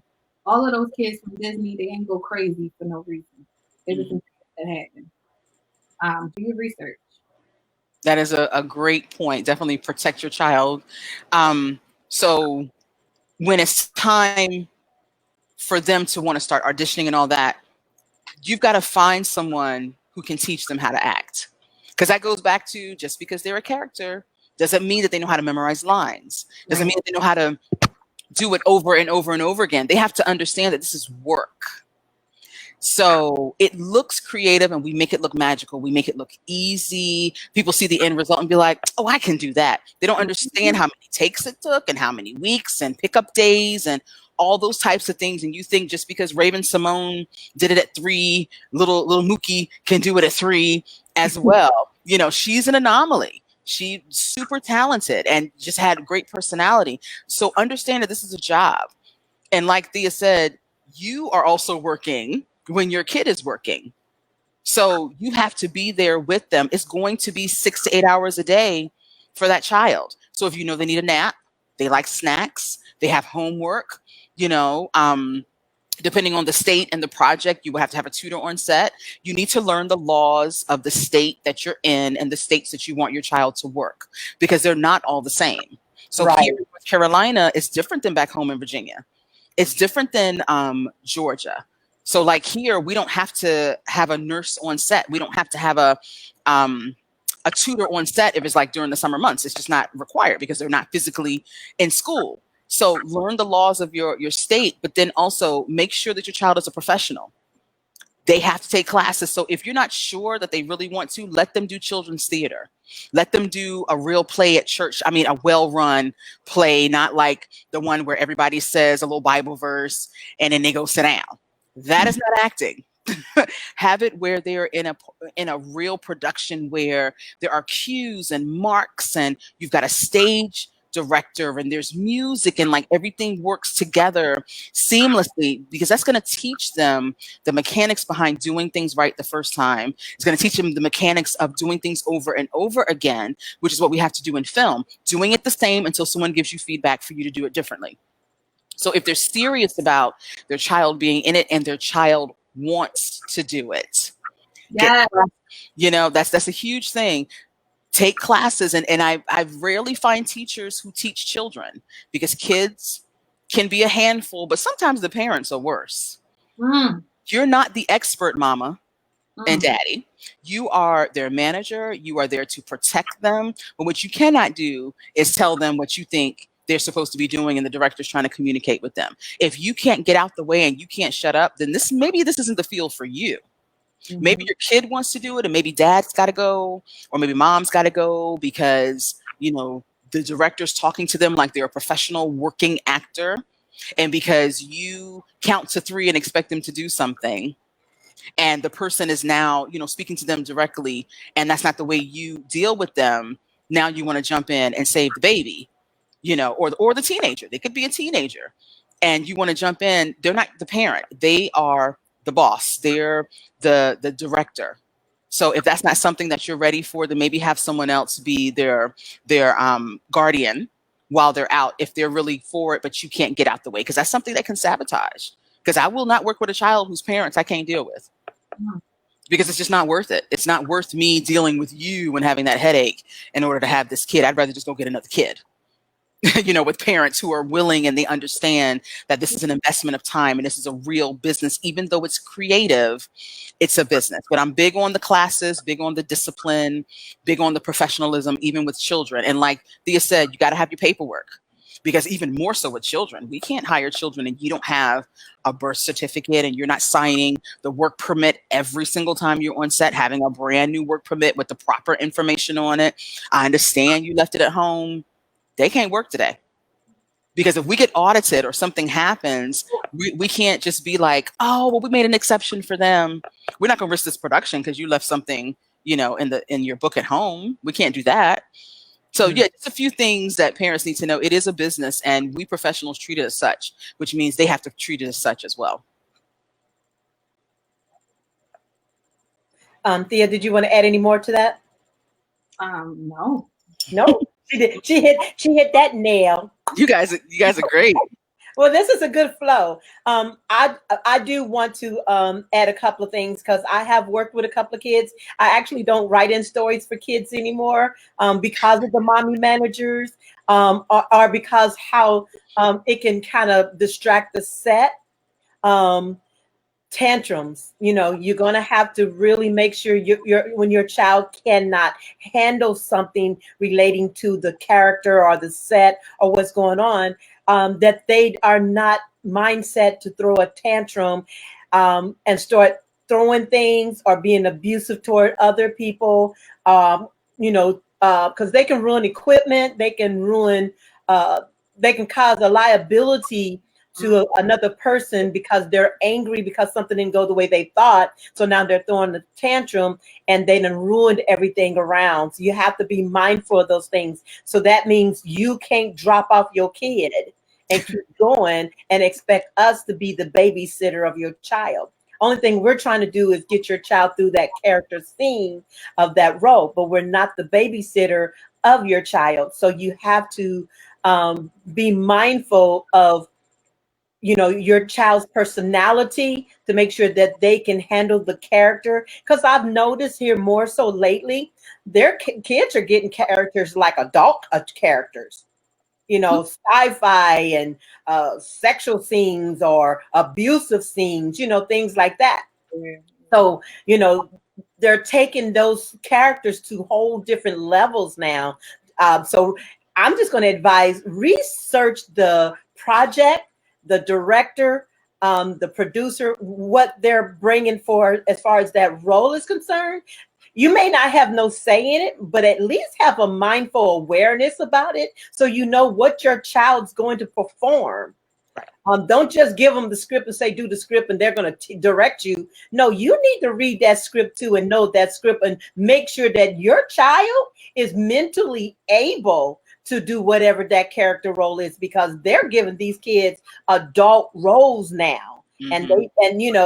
And that kid might be very intelligent and can handle it, but if they're not, if you want them in it, you have to find a way to how to, groom them so they know how to handle it. Not only just the lines, but physically, emotionally, because they're going to, sometimes if they're in a series, they're going to grow up in that series and become an adult in that series. So you got to make sure that they can handle that, because if a filmmaker is dependent on that small child for 5 seasons, and then they're going to grow, that when that child grows, and if that child's not ready for that growth because you haven't prepared them or put them in a position for preparedness, that season can end just because of your child. So look at the bigger picture than just you want your child to be into acting so they can look cute, because it's not always cute. And then teach them how to interact with other actors. Not all actors are able to deal with a child. So you got some that are nurturing and they'll be, flexible, but you got some actors, don't have kids. They don't have an idea what to do with a kid. So, so you as the adult, when you do the lines with them and, they're going to do the line with an adult, help them understand that action of the adult. And same thing with producers, actors, protect your child from everybody. Be mindful of your child around everybody. Because I know one of the sets I had to be really mindful for that took me for a loop is the co-star with the little girl actress fell in love with her, and she was a cutie pie, and all she wanted. I'm sorry. In a script or real life? In real life. I'm telling a real life story in one of my projects. And all she wanted to do when they weren't filming the scene, all she wanted to do was carry the child on her shoulder everywhere she went. She's either on her side, and then it got to the point that she got a relationship with the child to the point that it made it difficult for me to start directing the child. And the mother allowed the relationship because she didn't know. And she didn't think of it. Of like, oh, you're so cute. Yeah. And she wanted to make her, not like that. Let me correct that then. No, she just really thought she was just so adorable and she just got so attached, and that, she just smothered the little girl more or less. And then the little girl no longer had the mindset for the role because now that actor became her mother and her director. Does that make sense? Mm-hmm. So you have to be careful of those kind of things as well, of making sure your child understands their role, their position, who's really the director, who's really they need to be taking their lead from, and then making sure that they don't get caught up with the other actors to the point that the other actors are influencing them. Because that's the thing about this industry. Actors do influence actors on set and off set. And they can literally cause a chaotic problem to a project if they're not in tune with themselves, ready to be on set. It's just so important. And you know what? If I could just tag one little thing on that. Sure. I've worked on a project where we auditioned children. One of them was really great. She performed beautifully with her mom. But when the director spoke to her, she could not stop crying, because she was not used to a man interacting with her that way. And it wasn't like it was anything inappropriate. He was just having conversation. And once she lost it, she could not gain herself and get herself together. So parents need to also be aware that they're going to be male and female directors. There are people of different ethnicities, people of different voice variations and all of that. And so if you coddle and baby your child to get them to do things, and then you have a director, like you said, maybe the director doesn't have children, maybe they're of a different ethnicity. If you want your child to be in this business, they're going to work with all kinds of people. and they need to be able to have an interaction with someone that is not a parent or an uncle or a grandparent, and be able to deliver for that person if you want them to thrive in this business. But yeah, the little girl was gorgeous. She had the perfect look, but she could not work with the director. And that's like the most important thing. She could not stop crying. And he tried for a couple of hours to like, okay, well, let's redirect and talk about something else. Let's get back to it. She just could not do it. But she performed beautifully with her mom. Wow. Which takes me into this question. I was reading through the questions because somehow we just kind of mixed in on some of the questions and answered them. So I'm trying to make sure I don't do any duplicate questions. So this one came up from, this was on here, and then you kind of touched on it. The communication of being firm versus being sensitive. Because sometimes you have actors that are so sensitive that they get offended by the filmmaker, by the way they're directing. How do you prepare actors to be able to understand or deal with, not all directors are going to communicate the same way? So most of my directors, we work together a lot. And some are, some are not so nice, but they're great at what they do. And some are, really cool. So I kind of prep them as much as I can. And if I know this actor that was selected for the role got some quirks or something like that, I'll prep the director as well. Like, look, okay, he's great, but this might get on your nerves a little bit. Just, it's going to come together. So just prepping both. But you got to have some thick skin. Like, yeah. So that's what I'm going to say. Yeah, and I think it's good for people to know how someone else works. Yeah. So for me, I am the type of female director who's very direct. Now, I love having fun on set. People love chatting with me, but when it's time to work, let's just get the work done. We can still have fun, but let's get the work done.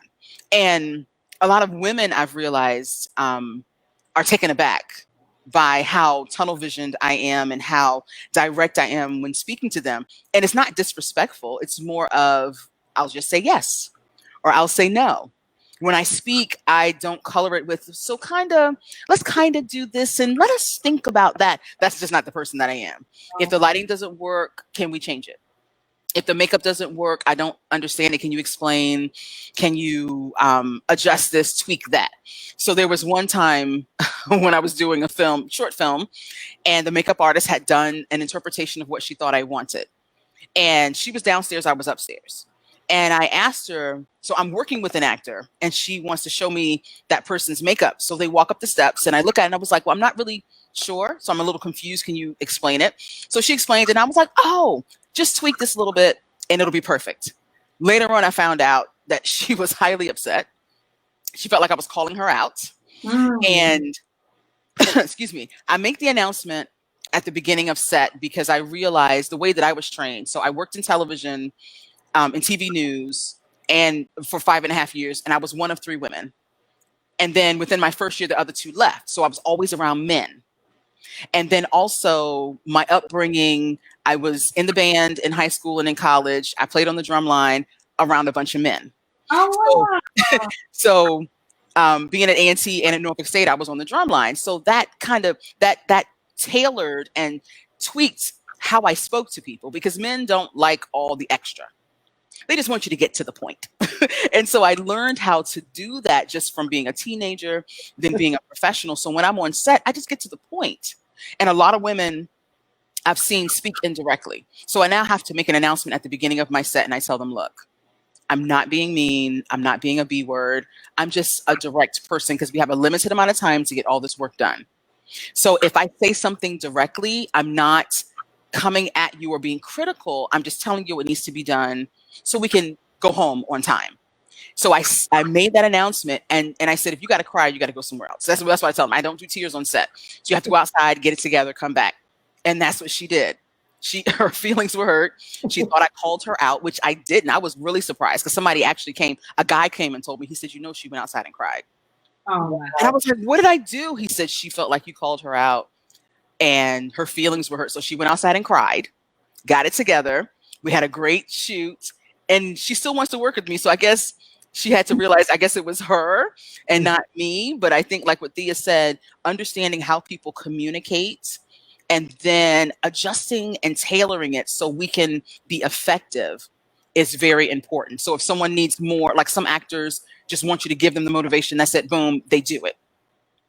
Some need a scenario. They need a what if. They need a think of this and pull from that. So when an actor is telling me how to communicate, then I'm able to adjust and give them what they need so they can give me what I need. And I think that's true with like every department head as well. If someone wants things labeled and, hey, I need you to email me after we talk because I'm going to forget, then I'm going to do that for them to make sure that I do what I need to do so then they can give me what the project needs. Okay, Thea. Oh, basically what I said and what she said was perfect. So, yeah, just communicating, and I prefer direct communicating because I'm not guessing. Don't tell me, oh, it's fine, and then go tell somebody else. Like, no, I want you to be pleased with your project. I want you to be pleased with my work. So, like I've had my first 2 television shows. I had the worst. I liked them, but everybody would quit. But I appreciated the directness, and I just feel like everybody is so PC, and it's not personal. It's like if this looks like some bull crap, it look like some bull crap. Or if you just need to fix the little wings or whatever, like just do that. Like it's not personal. It has nothing. This project is bigger than you. This is one small thing. Yeah, I prefer directness as well. Yes. Well, I know with myself that I'm pretty firm, and the thing I tried to be more sensitive, but when I'm in this mode of trying to get something done, and I know that I have all these people that I have to tend to make sure everything gets done, I'm not in the mindset of thinking about how nice I said it. Right. You know, or how polite or being in tune with your feelings. It's not that I don't want to be. It's just you're concentrating and you're trying to make sure you're paying attention to all the details around you to getting something done. And sometimes I know that I've been told that I came across a little crass to them, and it wasn't intentional. So that question was really good because, you know, as a director or filmmaker, title, whatever you want to give, don't take it so personal. It's just a focus of let's get this job done because you're here to get a job done, not necessarily to just always be bosom buddies. We can be bosom buddies and friends. That's cool. But when we get to the business part, we have to, you know, respectfully communicate that business level so that you can get things done. And so I can be very blunt. And I don't think I'm mean. If I get mean, that means you really pushed a button for me. Right. Because I'm a big believer of leave people with their self-respect at best I can. But if they're a person that don't know how to accept respect, then you have to kind of communicate at a different level to their level of awareness so they know they can't, you know, do stuff they shouldn't be doing to you. And I noticed that I can run a set a certain way that I know that works properly for me, and a man as a director can work that same set and do it the exact same way, but I'll be taken differently because I'm a woman. I accept that and I'll deal with it because I ain't got time for you to be all whiny and playing when I'm trying to get something done. That's just who I am as Tone Brown. When I gotta focus in and I know my order, how I want things done, I'm just trying to get it done. And so when I actually do my own casting, you know, I have a particular script I have them do. I have a actual conversation with them, letting them know a little bit about my personality, and then I'm trying to watch their reactions and actions to different things that I do and say. So I'll know if they can handle me. And if they're super sensitive or they have, I don't mind opinion, but if they want to counter everything I say, then I know I can't work with them, because that means when we're on set, I'll be trying to give them direction and they'll be trying to give me direction, or they'll shut down and won't listen to me at all. So I pay attention to those kind of things, so I'll know their level. You know, that they could be a great actor and full of great talent, but if their personality can't, you know, I always tell actors, it's okay if you don't fit with me. I prefer for you to be an actor that fits my way of doing things than you to come on there and then you're preventing me from getting it done. So I pay attention to all those types of things in the personality of the person. I know we give them titles like they're divalicious and they got an ego, but I think I'm divalicious and got an ego too. I do. I mean, anybody that's in this industry, you know, you got it in there somewhere, because you got to believe in yourself to do it. But there's a respect that you should give other people in your divalicious and your ego as well. So I look for that in that person to make sure they have a code of ethics, that, they're not abusive in their way of being, and that they're good listeners. So those things are really important when you're trying to, cast somebody to work on a project with a filmmaker, male or female.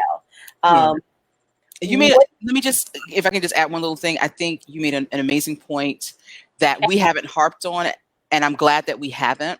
The female factor is something we consider. It's not something that we lead with. It's not something I want people to hold against me, but it is something that we're aware of. Because, a lot of times when people talk to us about filmmaking, they always lead with the Black thing. They lead with the female thing. And I love the fact that this conversation has been about the profession and not about the package that it comes in, which is us. And I love that. And with that said, I think just a small footnote can be added to what you said, is that there are some people who have issue with the package that we come in when we are doing our jobs.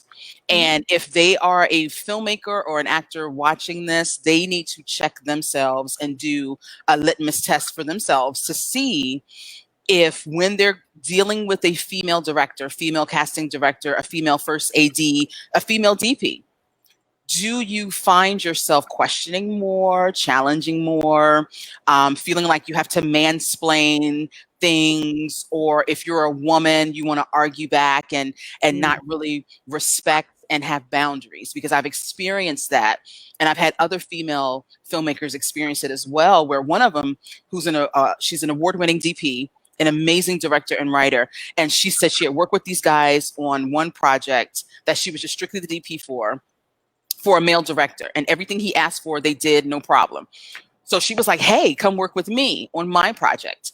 And when they worked with her, they cut corners. They didn't want to do the extensive things that she asked for. And as a DP, I love working with her because she's got this eye that is amazing. She's trained. She knows what she's doing.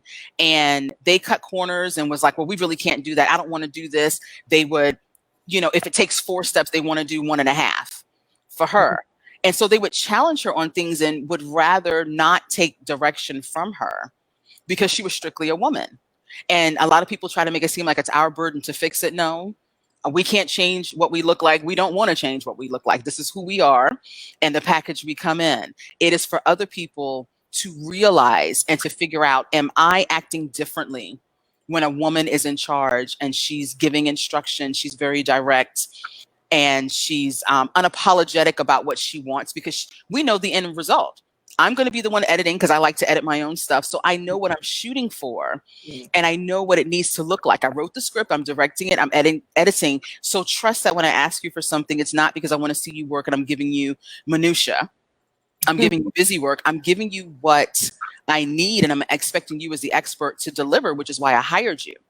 So just give that respect. And so I just wanted to add that little tidbit. Sometimes people try to put the burden and responsibility on us to fix how people react to us, when in actuality, we're not responsible for the reaction, especially if it's a microaggression they have not dealt with and they refuse to acknowledge within themselves that you're actually the problem.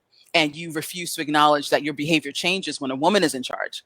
as opposed to when a man is, because we just automatically give him respect. Even if he's brand new and he's green and he's never done it before, he just automatically gets the benefit of the doubt and the respect. But you can be an award-winning director, casting director who's done amazing projects, and they want to question. They call it asking questions.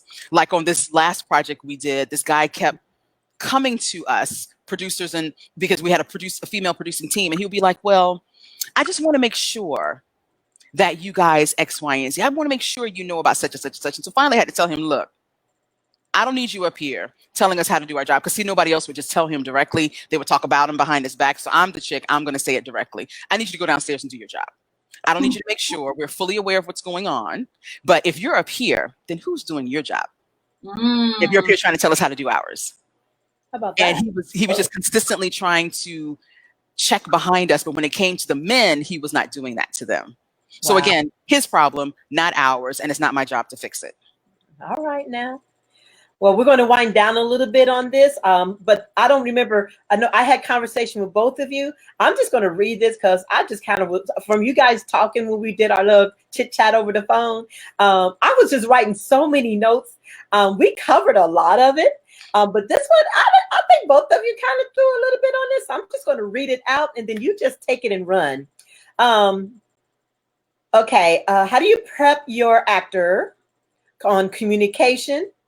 Punking out on a project due to self-indulgence, dedication, commitment, not following instructions. We kind of touch on it, but both of you kind of, I had that big circle there because I knew it was something that I needed to kind of cover. So jump in on that and just hit whatever area of those things that are important for you to make sure the actor understands it from your perspective as the casting person, whether you're a recruiter or director. How do you want that communicated for actors to understand? Okay, do you mean when you say punking out, like when they do like a no call, no show, or they, yeah, so, Y'all use the word. What's the punking out to you? I've had a lot of not a lot, but I've had a few who in the past have done great, but then for some reason, maybe the timing of their life wasn't right, or, maybe they started to doubt themselves, whatever. That's all great. But why do you apply for this? If you're going through something, don't do that. And people know I will lay you out in the sweetest, nicest way. Okay. I let you have it. And I give people second chances. And I will say that 75% of the time I give people second chances, I don't regret it. That's after they get the talking to. Mm-hmm. But yeah, I don't take it personal anymore, but I put them kind of on probation where because you making me look silly to the director, and I had to realize that has nothing to do with me. And I used to be very I have to be on point. Everything has to be perfect. I have to give 100%. Everything has to go right. And sometimes things don't go right, and sometimes things are out of your control. So I have to give myself grace, just like I give others grace, and know that that's not about me, and I will replace them. Or it sucks when it happens, but hopefully it doesn't happen to anybody soon coming up or ever again. But it's the worst, because you got to start doing, you got to do the work all over again to find the person and get the approval from the director and the producer and whoever, and then you got to get their sizes, because usually it's some outdated sizes to send to wardrobe, and it's a lot. So don't do that. Just don't do it. No, I agree. Yeah, submit for what you're ready to participate in, because they're not just representing themselves, they're representing the type of work and the type of people that we bring to the table. And so I think it's important for actors to understand that. And again, we're their advocates. So we're there advocating for them to make sure that they get the job done, they do the work. But ask the question again, because it was something I wanted to say specifically that you hit on. How do you prep your actor on communication? Okay, that's what it is. Okay.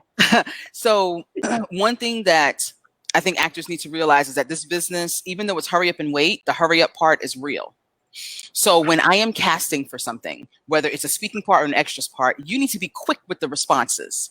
For some reason, I don't know why people are just really relaxed and chill.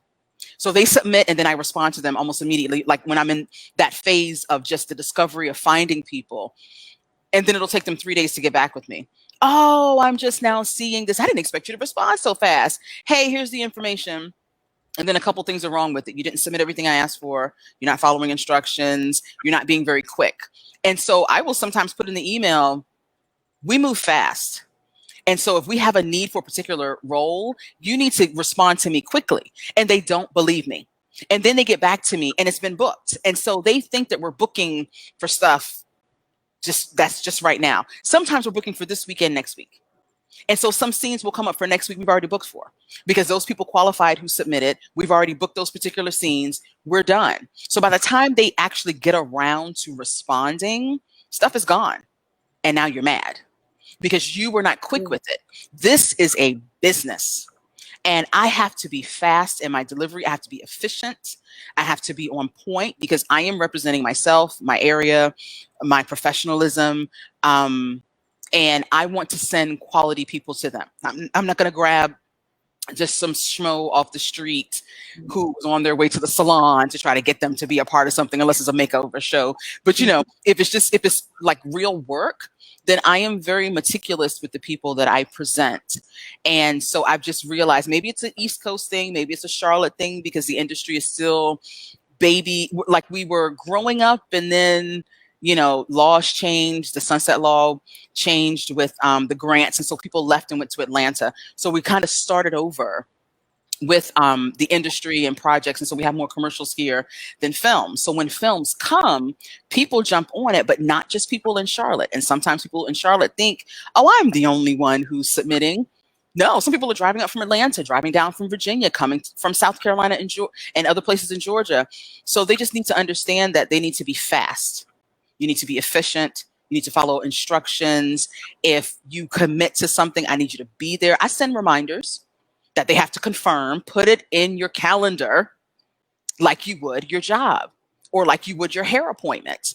This is work. And so treat it like it's work and make sure that you are on point with your part. So then I can put you in multiple scenes or multiple projects. And I've given second chances before, but if you burn me twice, it's a done deal. Now I'm looking stupid and I'm not going to let you do that to me. But if you're efficient and on top of it, trust me, you will have a job as long as I'm booking stuff. That's nice. Okay. Thea, anything more on that? No, like that. Yes. Okay. You brought up something in what you were saying too. We're going to go into SAG versus indie now. Do some talking on that.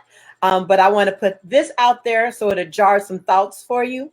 I had a SAG actor working with me, chose to work with me. I thought they were fantastic.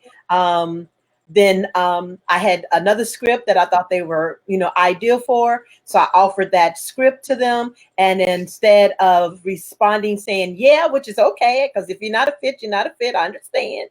But they give me the conversation of, I need to go pray about it. Because, most people know I'm going to talk about God. God is all about me. So if you tell me you need to go pray, I ain't got nothing to say. Right. I'm going to let you go pray. But you're not going to pray a whole month and think I'm going to sit there and wait for you, because I know God don't wait that long to answer you.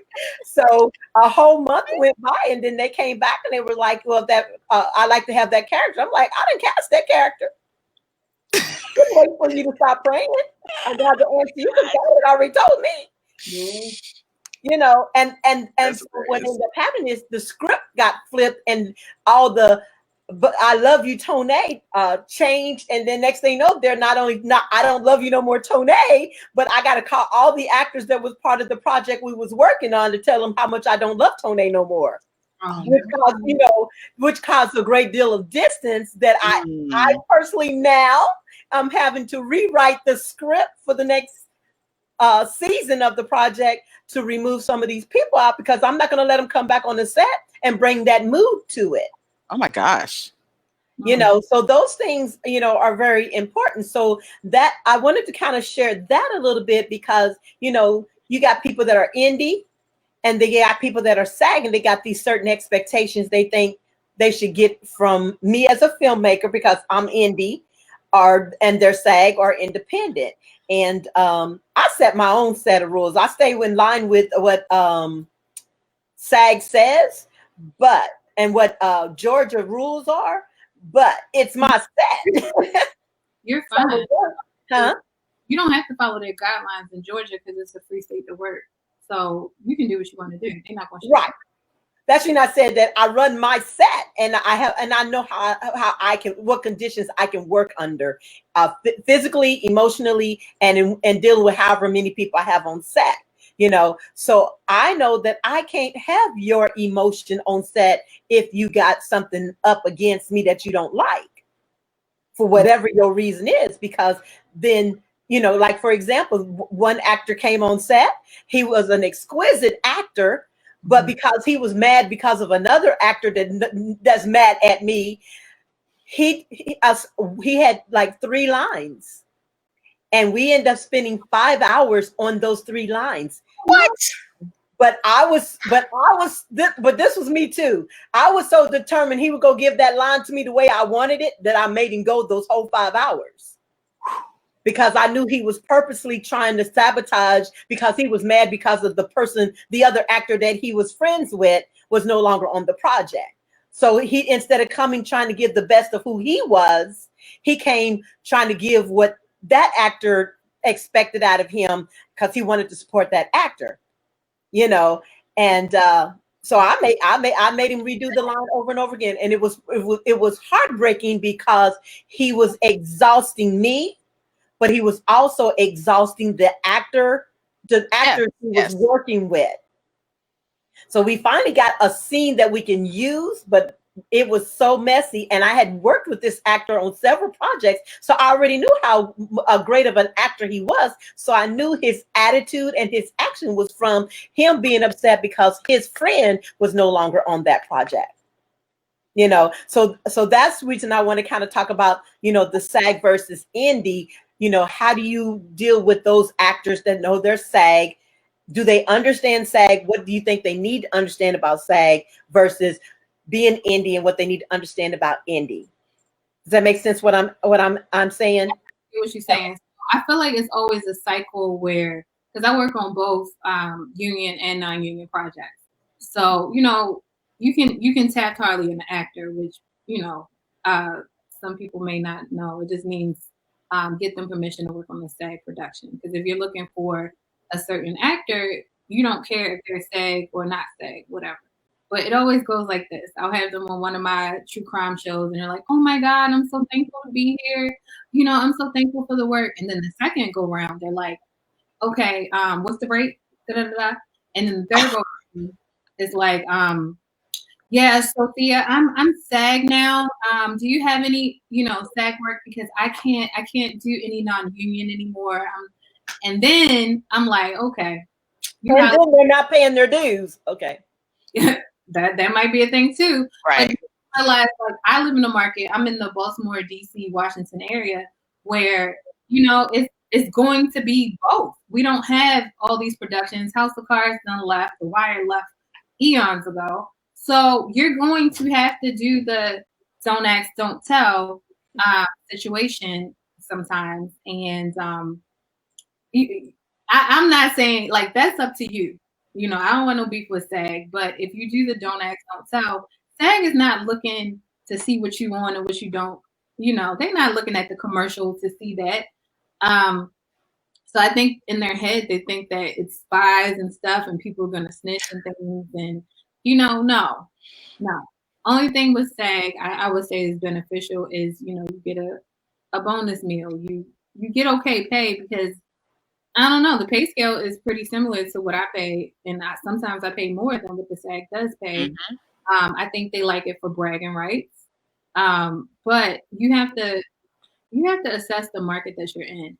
it don't make sense for a lot of people here to go into SAG because we have so much commercial work that is non-union. We have so much we have commercial work, we have so many things that aren't union. So are you gonna just sit out because I'm SAG now? And you know it, and I'm like, okay, you'll be back. And then they call me up, hey Thea, you got any of that non-union work? And I'm like, I knew you'd be back. Welcome. You know, like it's Yeah, SAG don't necessarily mean you're going to get a role. Yeah. No, it doesn't. It seems like it is for bragging rights for some. And I was going to say the exact same thing. Here in Charlotte, we don't have enough union shoots coming through here to justify someone working toward it that much to be SAG, first of all. And then are you paying your dues to stay qualified? And then you realize that you're not going to be working for a while if you're trying to get stuff that's local.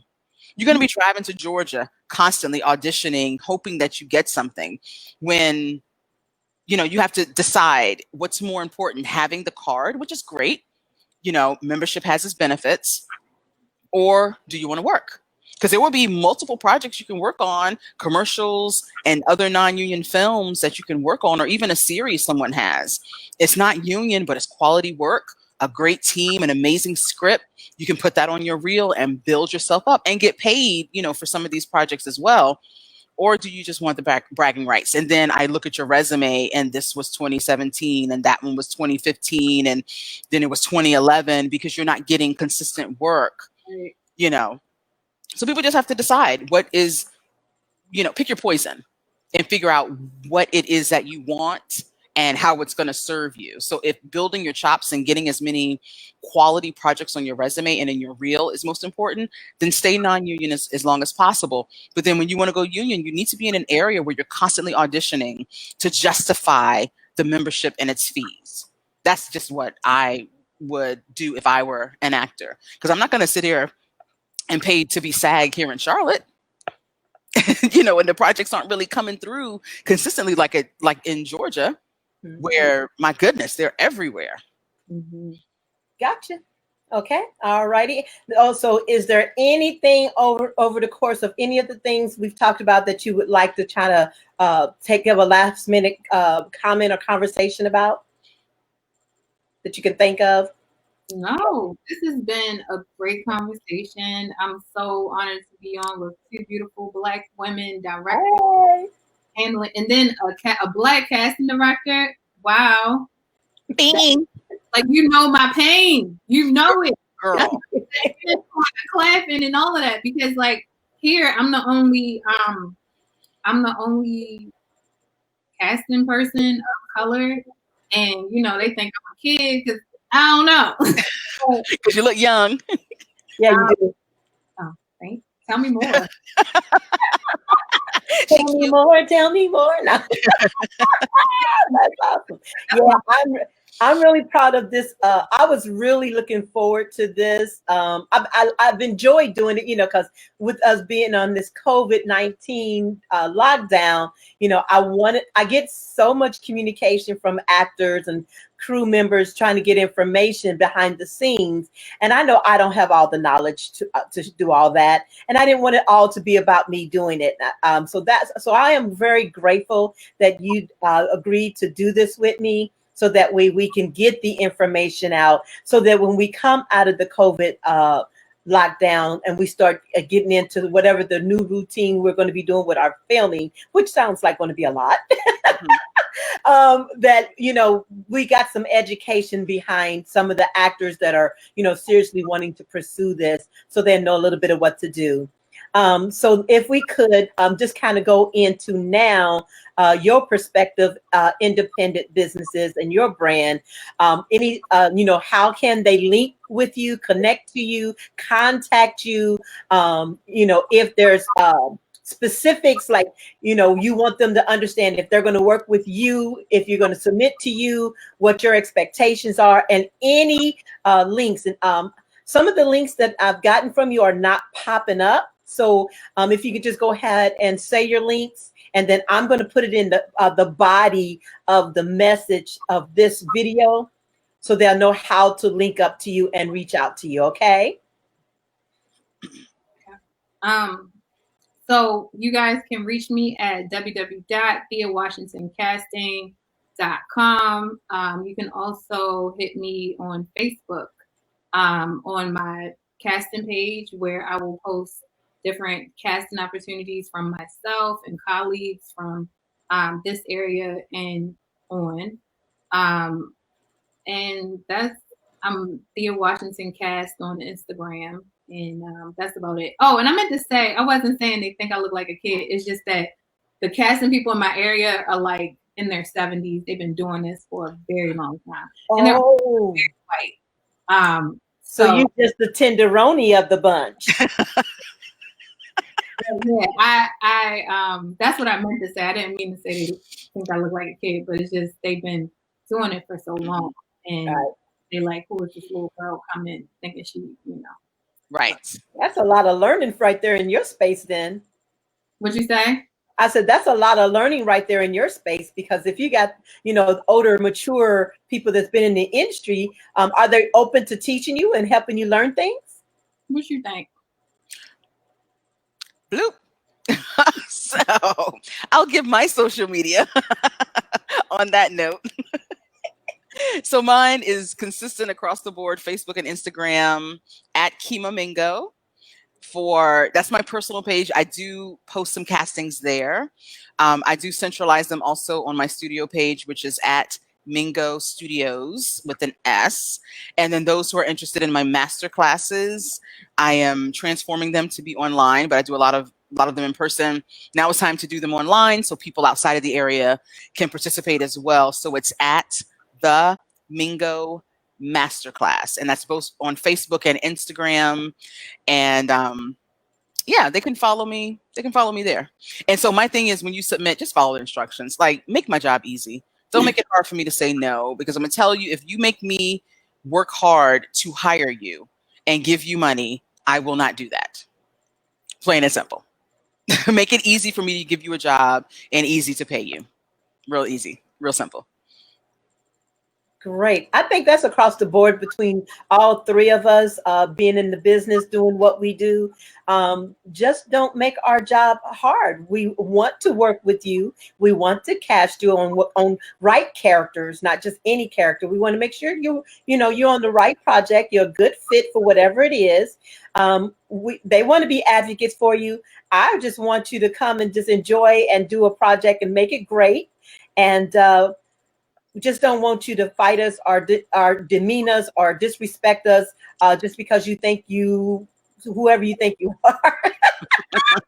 Be kind. Yeah. You know, yes. That's what's been spoken throughout. Be kind and be respectful to us as people, but also our business. And if you want repeat business with us, repeat casting, then come with your A game. And don't come thinking just because of who you are, what your name is, how many projects you've already done, that you already entitled, because you're not. No. Well, I can't speak for them. For me, you're not. No, you're not entitled to my project. No. I personally don't believe in entitlement, period, because we have to earn as we go, and things change too much in this industry to go up. I mean, I know I can't go up to Ron Howard and just say, hey, I'm entitled because I've been doing this for however long. He gonna be like, you better get on out of here, if he even says that. So I've learned a lot in this industry that, it's all about who you know, being respectful, and when you do the job and do it with kindness. Yes. So that we want you to come back. All right, ladies. Well, is there anything else, information or any last notes that you want to do? Because it's going on 6:30, and I like to kind of cut it by that time. No, my sandwich is right here waiting on me. I'm sorry, y'all. I know. I saw a little bit. No, it's okay. You're like.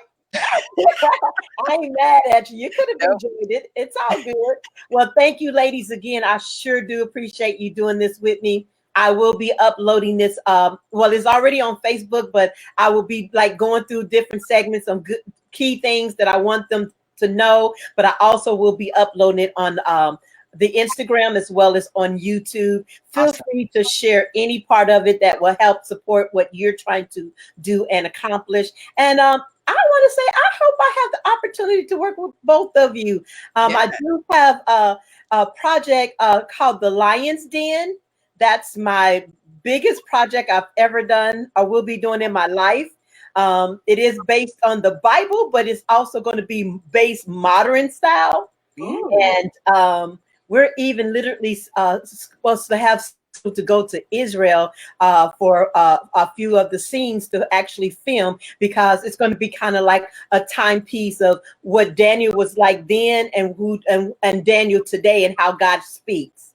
Mm. So this is going to be really an interesting project, and I need some real good actors to be in it, and I need to have my brain really focused, because this one I'm really positioning it the best I can to be ready for Oscar submission. Yes. That's what I'm Awesome. looking for. So thank you, ladies, and you guys have a fantastic day. Enjoy that meal. I'm going to go cook me some dinner too, girl. All right, ladies. Talk to you soon. God bless. All right. Thank you. Bye.